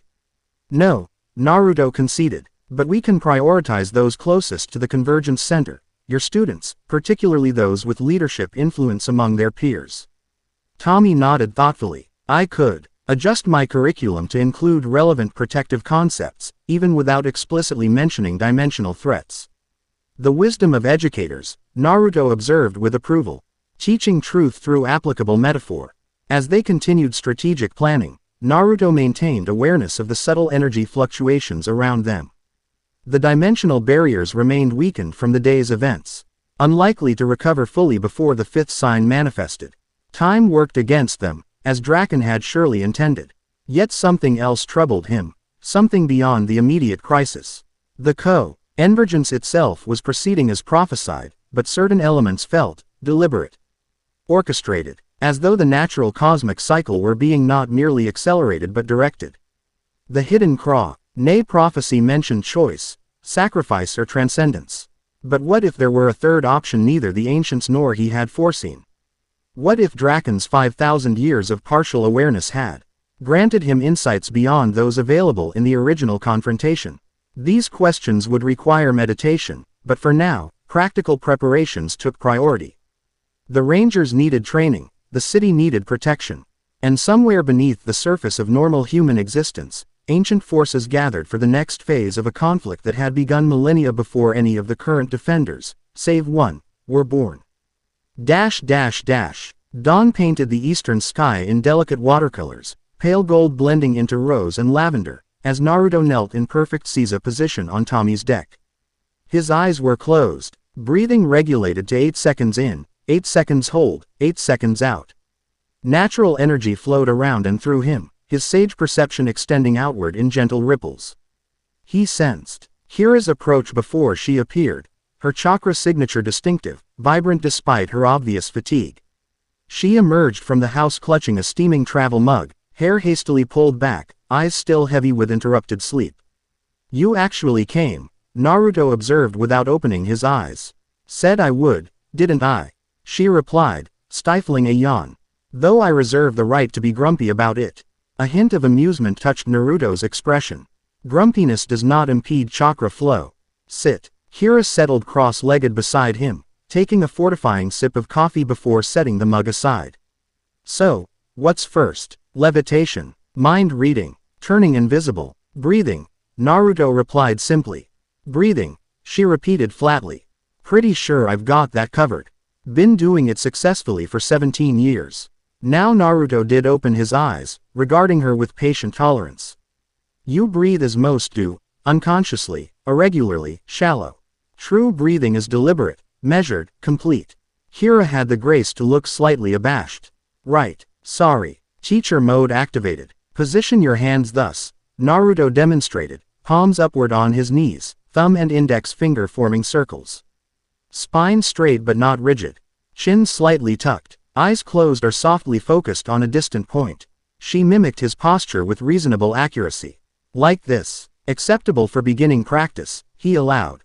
Now, breathe in through your nose for 8 counts. Hold for 8. Release through your mouth for 8. Focus your awareness on the air entering, filling, leaving your body. Kira followed his instructions, completing several cycles with increasing steadiness. After a few minutes, Naruto noted subtle changes in her energy pattern, smoother flow, reduced turbulence. Good, he acknowledged. Now, as you breathe, visualize golden light entering with each inhalation. See it filling your center, what we call the hara, below your navel. With each exhalation, visu. Release that light extending throughout your body, following pathways like rivers. Kira's brow furrowed slightly in concentration. I'm trying, but I'm not sure if I'm doing it right. Don't try, Naruto corrected gently. Allow. The energy already exists within and around you. You're simply becoming conscious of its flow. They continued in silence for several more minutes. Gradually, Naruto detected the change he'd been waiting for. Kira's natural chakra aligning with the environmental energy fields, creating the beginnings of harmonic resonance. Now, he said quietly, extend your awareness outward. Not with your eyes or ears, but with your feeling sense. There is sound all around us, birds awakening, wind in leaves, distant vehicles. Don't listen for these sounds. Feel their vibrations. Kira's breathing remained steady, but her expression reflected internal struggle. I'm not sure. Don't pursue the perception, Naruto instructed. Allow it to arise naturally. Your affinity for sound means these vibrations already affect you whether you're conscious of them or not. Another minute passed. Then, suddenly, Kira's eyes flew open, wonder replacing frustration. Oh, she breathed. I can feel it, like ripples in water, but through air instead. Each sound creating patterns that overlap, interact. Naruto nodded approval. That's the beginning of harmonic perception. With practice, you'll learn to distinguish individual vibrations, their sources, their effects on surrounding energy fields. It's beautiful, she said softly. Everything's connected by these invisible patterns. A fundamental truth most never perceive, Naruto confirmed. In my era, sound-based jutsu users developed this awareness into powerful techniques, some destructive, others healing, based on manipulating these natural vibrations. Kira's expression grew thoughtful, like how my Terra scream affected the dimensional rift yesterday. Precisely. Your ranger ability naturally manipulates sound vibrations at a fundamental level. Combined with chakra control, this affinity could develop into something far more precise and powerful. Could the others learn this too? She asked. Naruto considered briefly. To varying degrees. Each has different natural affinities. Ethan's water nature would give him aptitude for fluid dynamics perception. Connor's fire affinity manifests in energy transformation awareness. Trent's earth connection provides stability perception. Dr. Oliver's dual nature grants him broader but less specialized sensitivity. But sound is my thing, Kira concluded. Your primary affinity. Yes, Naruto confirmed. Though all energies interconnect for those with sufficient awareness. They resumed meditation, Naruto guiding Kira through increasingly refined exercises in vibration perception. As the sun cleared the horizon fully, casting long shadows across the deck, he introduced the first technique specifically designed for her affinity. This hand seal, he demonstrated a configuration unlike those he'd shown the group previously, focuses chakra through pathways that amplify sonic perception. We call it the resonating crane seal, develope. By sound users of the Hidden Mist village in my era. Kira replicated the seal, fingers positioned precisely as shown. Immediately, her chakra flow adjusted, concentrating around her auditory processing centers. Whoa, she whispered, eyes widening. That's intense. I can feel vibrations from miles away. Your perception range extends proportionally to your chakra capacity and control, Naruto explained. With practice, distance becomes less relevant than focus. A master sound user can isolate a specific conversation across a crowded village or detect an enemy's heartbeat through solid walls. That would make eavesdropping way too easy, Kira observed with a hint of her usual humor. Hence the ethical guidelines that accompanied such training, Naruto replied seriously. Power without responsibility leads to corruption, a lesson my era learned repeatedly. Kira nodded understanding. So what's next? Now that I can feel these vibrations, how do I actually use them? The technique you employed yesterday, instinctively, was a basic form of what we called harmonizing wave. You matched your energy output to the dimensional rift's frequency, then produced a counter vibration that neutralized it. Naruto demonstrated another seal configuration. This focuses that ability more efficiently, requiring less total energy for greater effect. For the next hour, they practiced increasingly complex manipulations of sound and vibration. Kira proved an apt student, her natural musical talents providing intuitive understanding of harmonic principles that might have taken others weeks to grasp. By the time the first morning birds began singing in earnest, she had mastered 3 basic sound manipulation techniques. Enough for today, Naruto finally announced. Your chakra pathways are still developing. Overtraining now could cause instability. Kira released the final seal with evident reluctance. But I'm just getting the hang of it. Patience is as essential to mastery as practice, Naruto reminded her. Integration occurs during rest as much as during activity. She stretched, working out the stiffness from prolonged sitting. Fine, but we're doing this again tomorrow, right? If circumstances allow, Naruto agreed, noting her enthusiasm with approval. In his experience, natural aptitude combined with genuine interest produced the most rapid advancement. As they gathered their things to return inside, Kira paused, expression turning serious. Naruto, thank you for teaching me this. I know you've got bigger concerns than helping a teenage ranger develop weird sound powers. Your weird sound powers, as you call them, may prove crucial in the coming conflict, Naruto replied, equally serious. But beyond tactical advantage, knowledge shared honors both teacher and student. This was the way of my people.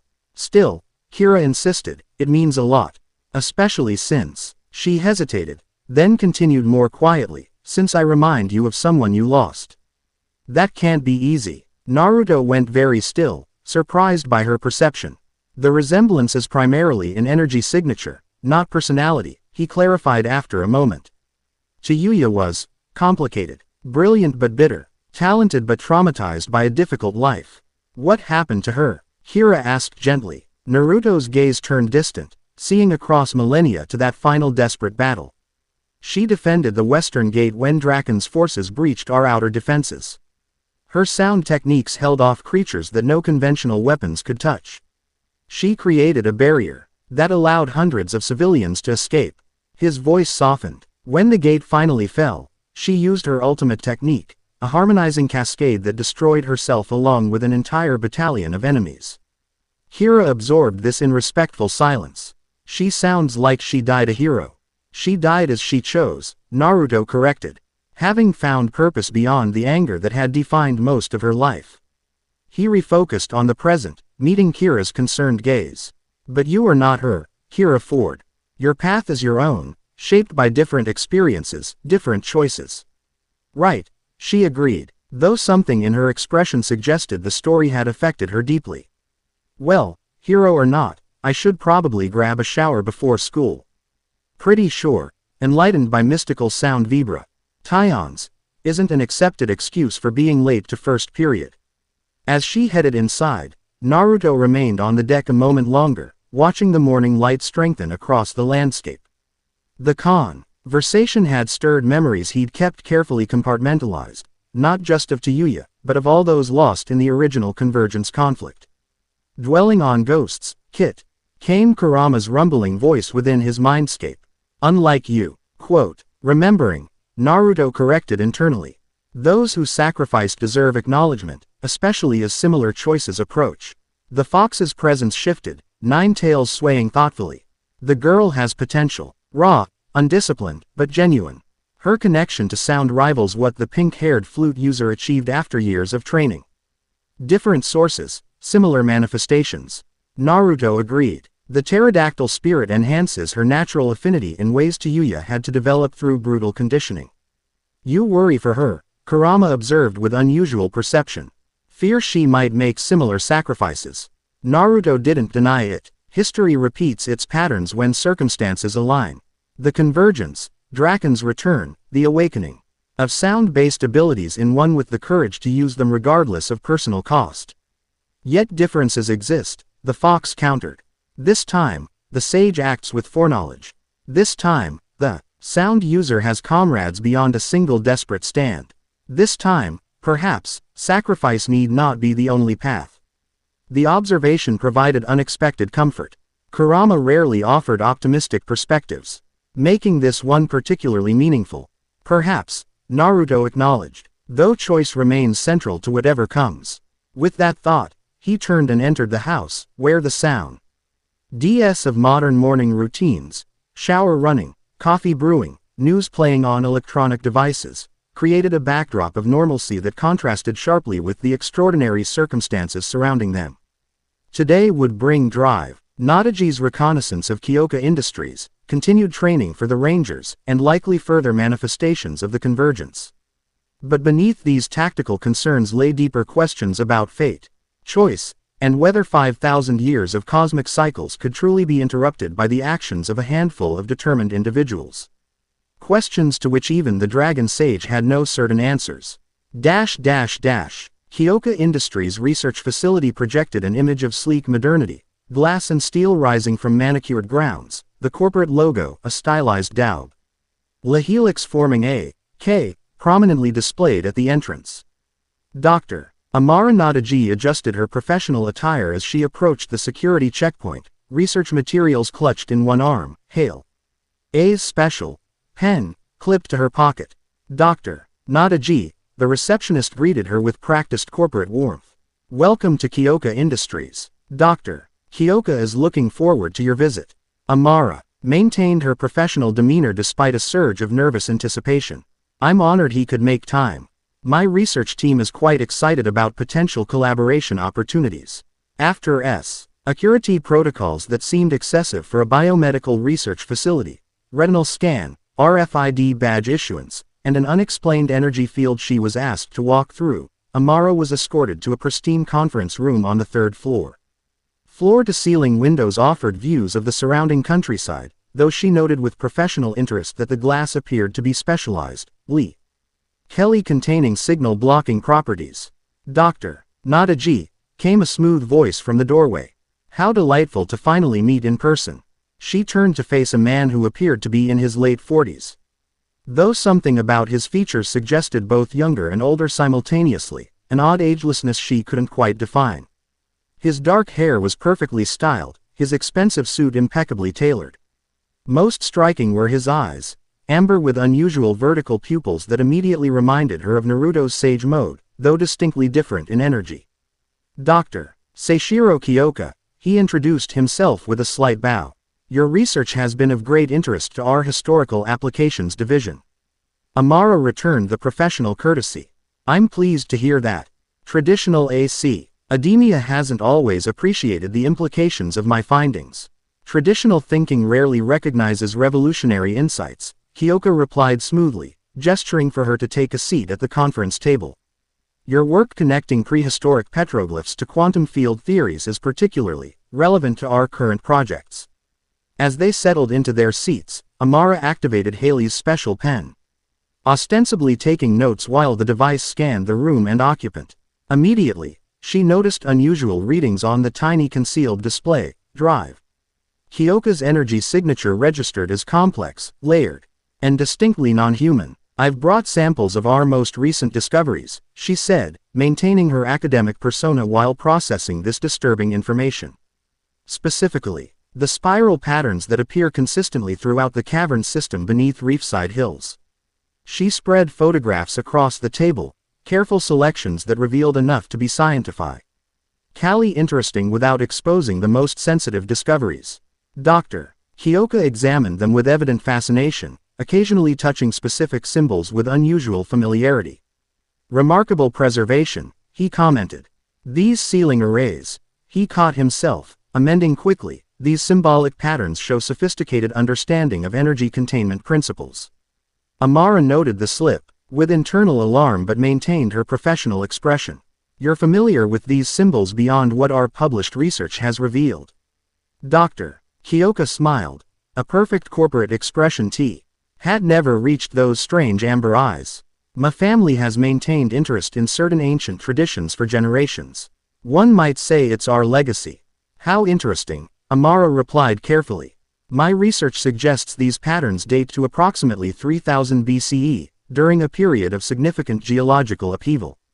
The symbols appear to describe some kind of catastrophic event involving primitive peoples might have interpreted as thinning between worlds. A poetic description of quantum field disruption, Kyoka observed, studying one photograph with particular intensity. Your interpretation papers suggest you believe these ancient peoples possessed advanced understanding of dimensional mechanics, simply expressed through pre-modern conceptual frameworks. That's my working hypothesis, Amara confirmed. Though conventional archaeology considers it rather extreme. Conventional understanding is often limited by artificial constraints, Kyoka said dismissively. Here at Kyoka Industries, we recognize that true innovation requires openness to unconventional possibilities. He pressed a button on the conference table. A holographic display activated, showing three-dimensional renderings of the very cave systems Amara had been studying. Our mapping team has created comprehensive models of the cavern network, he explained. Including sections your university expeditions haven't yet accessed. Amara leaned forward with genuine scientific interest despite her underlying caution. This is remarkable detail. How did you manage to map areas blocked by collapsed passages? Advanced ground-penetrating technology, Kyoka replied smoothly. Combined with certain proprietary methods. The hologram zoomed in on a particular section that Amara recognized. Immediately. The deepest chamber her team had discovered, containing the most complex spiral patterns. Except the Kyoka Industries version showed additional passages beyond what her expedition had documented, passages leading to what appeared to be a massive circular chamber. This area, she indicated, professional curiosity overriding caution, we found no access point to this chamber in our surveys. The entrance is concealed by sophisticated methods, Kyoka explained, something hungry entering his expression. Methods beyond conventional archaeological detection. What methods? Amara pressed. The scientist in her genuinely intrigued despite growing certainty that this conversation had deeper implications than academic exchange. Instead of answering directly, Kyoka manipulated the hologram to show energy patterns overlaid on the physical structure, patterns that matched exactly what Naruto had described as chakra flow networks. Ancient civilizations understood energy manipulation beyond anything modern science has rediscovered, he said, watching her reaction carefully. Until recently, Amara maintained her professional composure through years of academic training. You're suggesting your company has rediscovered these techniques. Not merely rediscovered, Kyoka corrected with undisguised pride. Evolved them. Advanced them beyond what even the original practitioners could achieve. He manipulated the display again, revealing something that made Amara's scientific objectivity falter momentarily, a perfect representation of the Convergence Temple beneath Reefside High School. You've mapped the temple, she observed, voice carefully neutral despite internal alarm. We've done considerably more than map it, Doctor, Kyoka replied, something shifting in his manner, the corporate veneer thinning to reveal something older, colder. We've activated it. The hologram changed again, showing energy patterns spiraling through Reefside, identical to the manifestation points from yesterday's events. The dimensional anomalies, Amara realized aloud. Your company is responsible. Responsible is such a limiting term, Kyoka chided gently. We're facilitating an inevitable cosmic cycle, drive. Not a G. The convergence approaches with or without human intervention. We merely optimize the process for specific outcomes. Amara's mind raced. Correlating this confirmation with everything Naruto and the Rangers had shared. Optimize for whose benefit, exactly? Kyoka's smile widened, revealing teeth slightly too sharp for human norm. For humanity's transcendence, of course. Evolution beyond current limitations. He leaned forward, those amber eyes intensifying. Imagine a world where biological constraints no longer apply. Where consciousness transcends physical form. Where reality itself becomes malleable to human will. At what cost? Amara challenged, academic pretense fading as the magnitude of what she was witnessing became clear. Progress always requires investment, Kyoka replied dismissively. The convergence will cause disruption, certainly. Some will be unable to adapt. But those who embrace the coming change, those who Ipare properly, will evolve beyond anything currently imaginable. He studied her with calculating assessment. Your research suggests you already understand more than most, Doctor. Your mind is clearly exceptional, your perception unusual. You could have a place in what comes after. The recruitment attempt was as transparent as it was disturbing. Amara gathered her materials calmly, including the scanning pen, which had been recording the entire exchange. I appreciate the professional courtesy of this meeting, Drive. Kyoka, she said formally.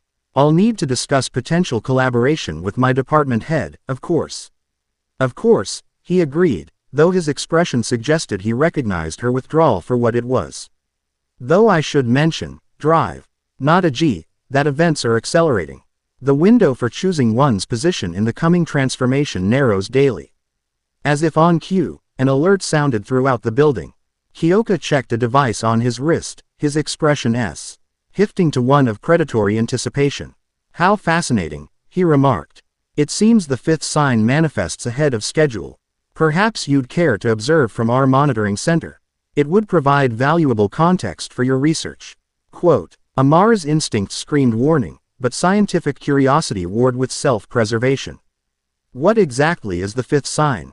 In ancient texts, it's described. It is, the herald's shadow falling across the land, Kyoka explained, moving toward the door. In practical terms, a psycho-emotional field effect that enhances certain, primal tendencies in susceptible individuals.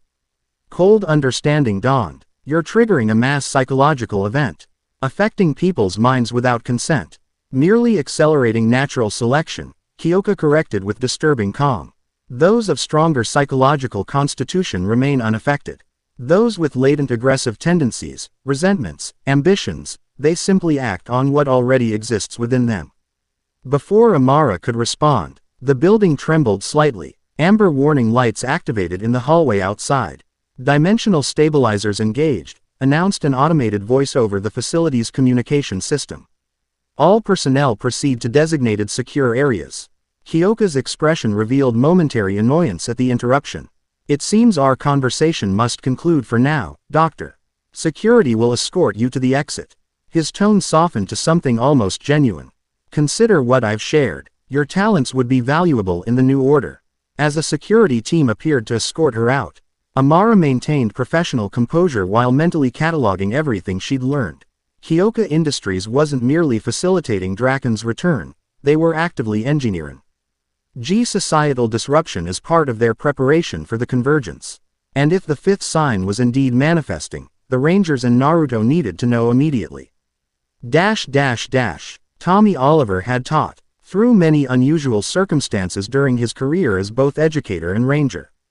He'd lectured while recovering from battles, explained scientific principles while monitoring communicator alerts, and administered tests while tracking dimensional anomalies. But teaching advanced paleontology to seniors while simultaneously scanning for signs of Draken's psycho-emotional influence represented a new challenge entirely. The Cretaceous Paleogene extinction event presents one of history's most dramatic examples of environmental adaptation pressure, he explained, pacing before the whiteboard.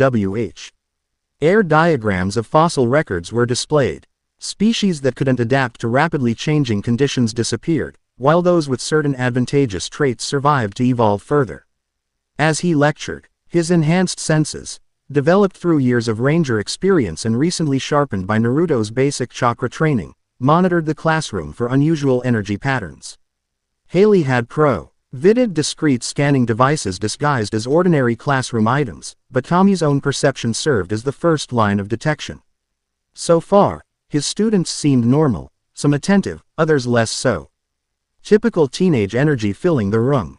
Connor and Ethan sat near the back, occasionally checking their communicators beneath their desks. Kira and Trent had different classes this period, maintaining their assigned monitoring sectors elsewhere in the school.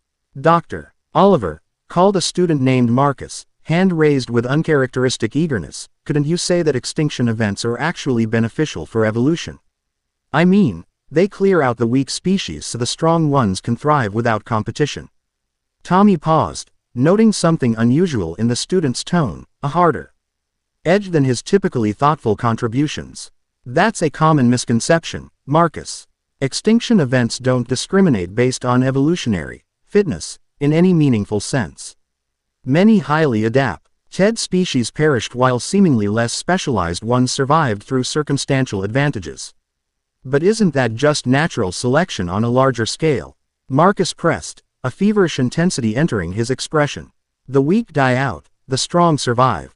That's just nature's way. Several other students nodded agreement, their expressions similarly intense.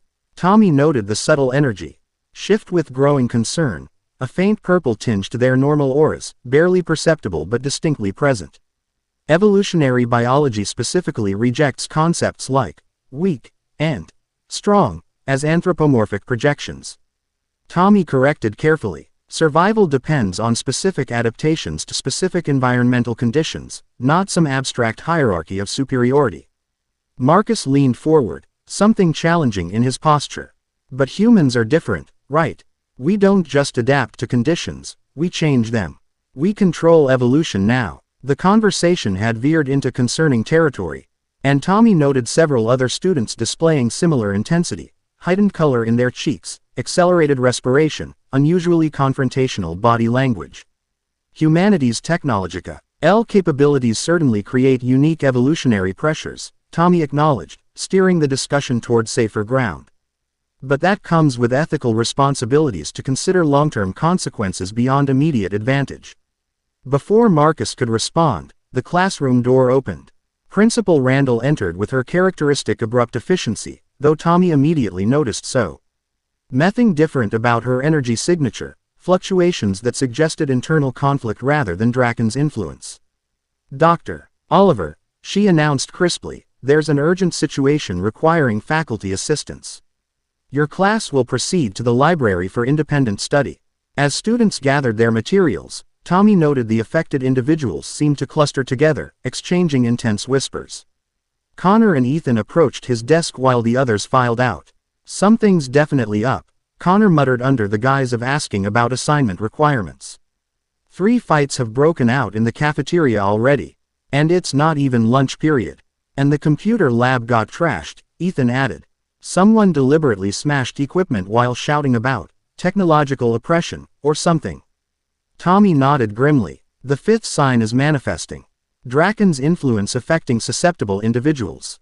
He turned to Principal Randall, who remained by the door with unusual tension in her normally composed demeanor. Principal Randall, is everything all right? She glanced into the hallway before responding, voice lowered. No, Drive, Oliver, everything is not all right. Your students are destroying my school, and I'm experiencing. She hesitated, seemingly struggling for words. Unusual impulses. Tommy's concern deepened. Elsa, Principal Randall's true identity. Why before being freed from Mesogog's control, retained trace dinosaur DNA in her system? If Draken's influence affected those with prehistoric connections, what kind of impulses? He asked carefully. Her expression tightened with rare vulnerability.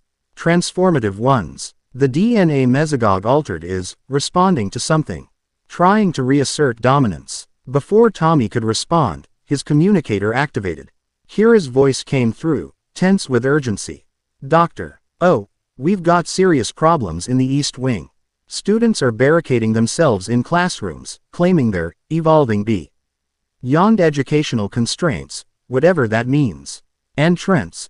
Her voice cut off abruptly. Kira, Tommy called, alarm spiking. Report status. Only Static responded. Tommy made a quick decision. Connor, Ethan, find Kira and Trent. I'll coordinate evacuation procedures with administration. He turned to Principal Randall. We need to implement emergency protocols, get students home before this escalates. Already initiated, She confirmed with professional efficiency despite her evident personal struggle. But drive, Oliver. If this continues, if I can't maintain control.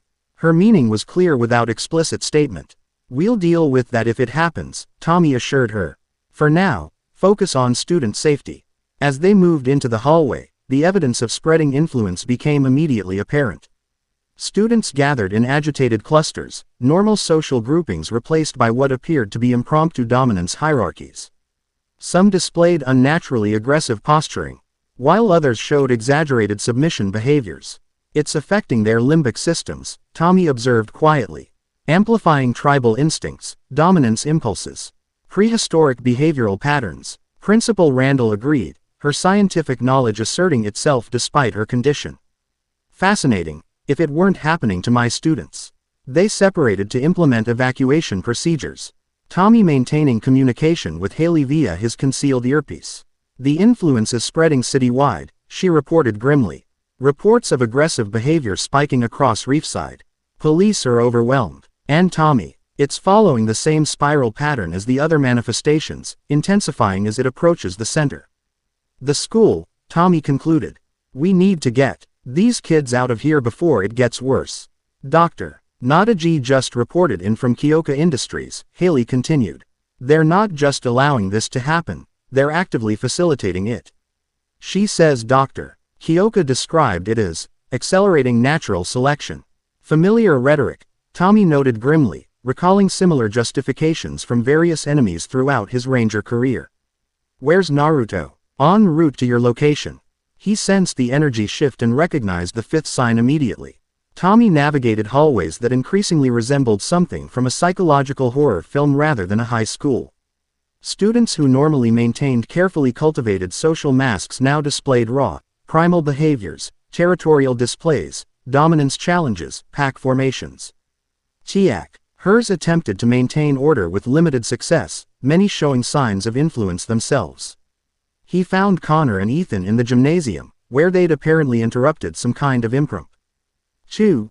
Dominance ritual, involving the basketball team challenging anyone who entered their territory. This is seriously messed up, Connor reported, keeping his voice low. It's like everyone sudden. Lee decided to act out their inner caveman fantasies. Any sign of Kira or Trent? Tommy asked. Ethan shook his head. Communications are spotty. Something about this influence is affecting electronic signals too. A commotion from the main hallway drew their attention. Students scattered in evident panic as something, or someone, approached. Principal Randall appeared in the gymnasium doorway, her normally immaculate appearance disheveled, eyes wild with internal conflict. Get them out, she managed through gritted teeth. All of them. Now, Tommy recognized the signs immediately, the Dino. SOAR DNA in her system responding to Draken's influence, pushing toward transformation. Elsa, he said quietly, using her true name, fight it. You're stronger than the influence. She laughed. A strained, pained sound. Am I? Mesogog thought the same. He believed he controlled the prehistoric power. Her form shimmered slightly, hands briefly appearing scaled before returning to normal. He was wrong. Before the situation could escalate further, a new presence entered the gymnasium, Naruto, moving with silent efficiency, golden energy already visible around his hands. The fifth sign progresses faster than anticipated. He observed, quickly assessing the situation. His gaze fixed on Principal Randall, recognition flashing in his eyes. Corrupted prehistoric DNA. Draken's influence resonates with it specifically. Can you help her? Tommy asked urgently. Naruto approached Principal Randall carefully, hands forming unfamiliar seals. The technique is untested on partial transformations, but theoretically sound. With your permission, he addressed her directly. Principal Randall straightened with visible effort, reasserting control momentarily. Do it, before I lose myself completely. Naruto moved with practiced precision, placing one palm against her forehead, the other over her heart. Golden chakra flowed from his hands, spreading through her system in visible patterns beneath her skin. Purification technique. Harmonic stabilization, he intoned, chakra brightening as he spoke. Principal Randall gasped, her body going rigid as the energy worked through her system. For several tense moments, the outcome remained uncertain, her form fluctuating between human and partially reptilian. Then, gradually, the transformation subsided. When Naruto removed his hands, she remained fully human. Though visibly exhausted, the influence is suppressed, not eliminated, Naruto cautioned. The technique requires multiple applications for permanent effect. Better than the alternative, she acknowledged breathlessly. Thank you. We need to find Kira and Trent, Tommy reminded them. Then implement wider countermeasures against this influence. Naruto nodded agreement. I can extend a protective field around the school temporarily, but the source must be neutralized to prevent recurrence. Kyoka Industries, Tommy concluded. According to Dr. Nadaji, they're actively generating this effect. Before they could develop a strategy, the gymnasium doors burst open. Trent staggered in, supporting a semi-conscious Kira. Both showed signs of recent conflict, torn clothing, minor injuries, but more concerning was the faint purple energy flickering around Trent's form. Help her, he managed, voice strained with effort. And then, help me. It's trying to take control again. Tommy and Naruto moved simultaneously, Tommy taking Kira while Naruto approached Trent. The White Ranger's condition was immediately apparent to both, his previously corrupted Dino gem responding to Draken's influence, attempting to reassert its original programming. The White Dino gem's corruption resonates with Draken's energy, Naruto observed, already forming the stabilization seals. A deliberate compatibility, not coincidence. As he began the purification technique on Trent, Tommy examined Kira, who was regaining consciousness slowly. What happened? He asked gently. Trent started changing, she explained weakly. Not his fault. He fought it. But the students, they formed some kind of mob. Started talking about the coming evolution, and transcending human limitations. When we tried to calm them, they attacked. How did you escape? Connor asked, helping support her.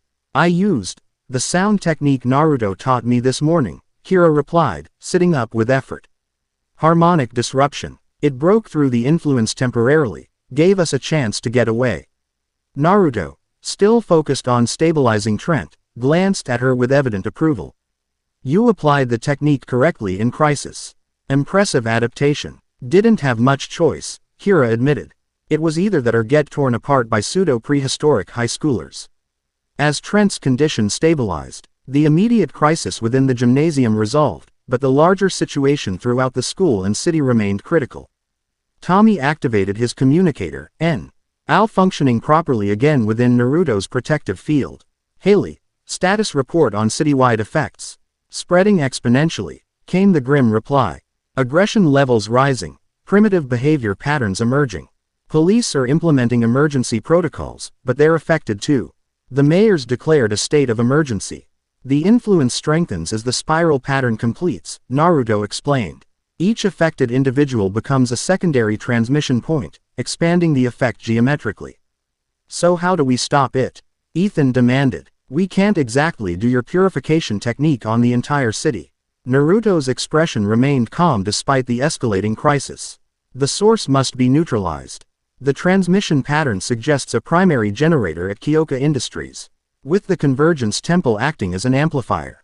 2 targets, then, Tommy concluded. One team to Kyoka Industries to shut down the primary generator, another to the temple to disrupt the amplification. I should lead the temple team, Naruto decided. My sealing techniques will be most effective against the amplification arrays. Tommy nodded agreement. I'll take Connor and Ethan to Kyoka Industries. Kira and Trent are in no condition for immediate redeployment. I'll monitor from the command center, Principal Randall offered unexpectedly. When the others looked surprised, she added with characteristic directness, I have extensive knowledge of Mesogog's research into prehistoric influence patterns. That expertise may prove useful. Acceptable, Naruto acknowledged, though you should receive a second stabilization treatment before the protective field is withdrawn. As they finalized tactical details, Kira managed to stand, determination overriding exhaustion. I'm going with Naruto. My sound techniques might help against the temple's amplification systems. You're injured, Tommy objected. And specifically trained for this type of operation, she countered. You need someone with sound-based abilities at the temple, and I'm it. Naruto studied her briefly before nodding agreement. Her assistance would be valuable, If she feels capable.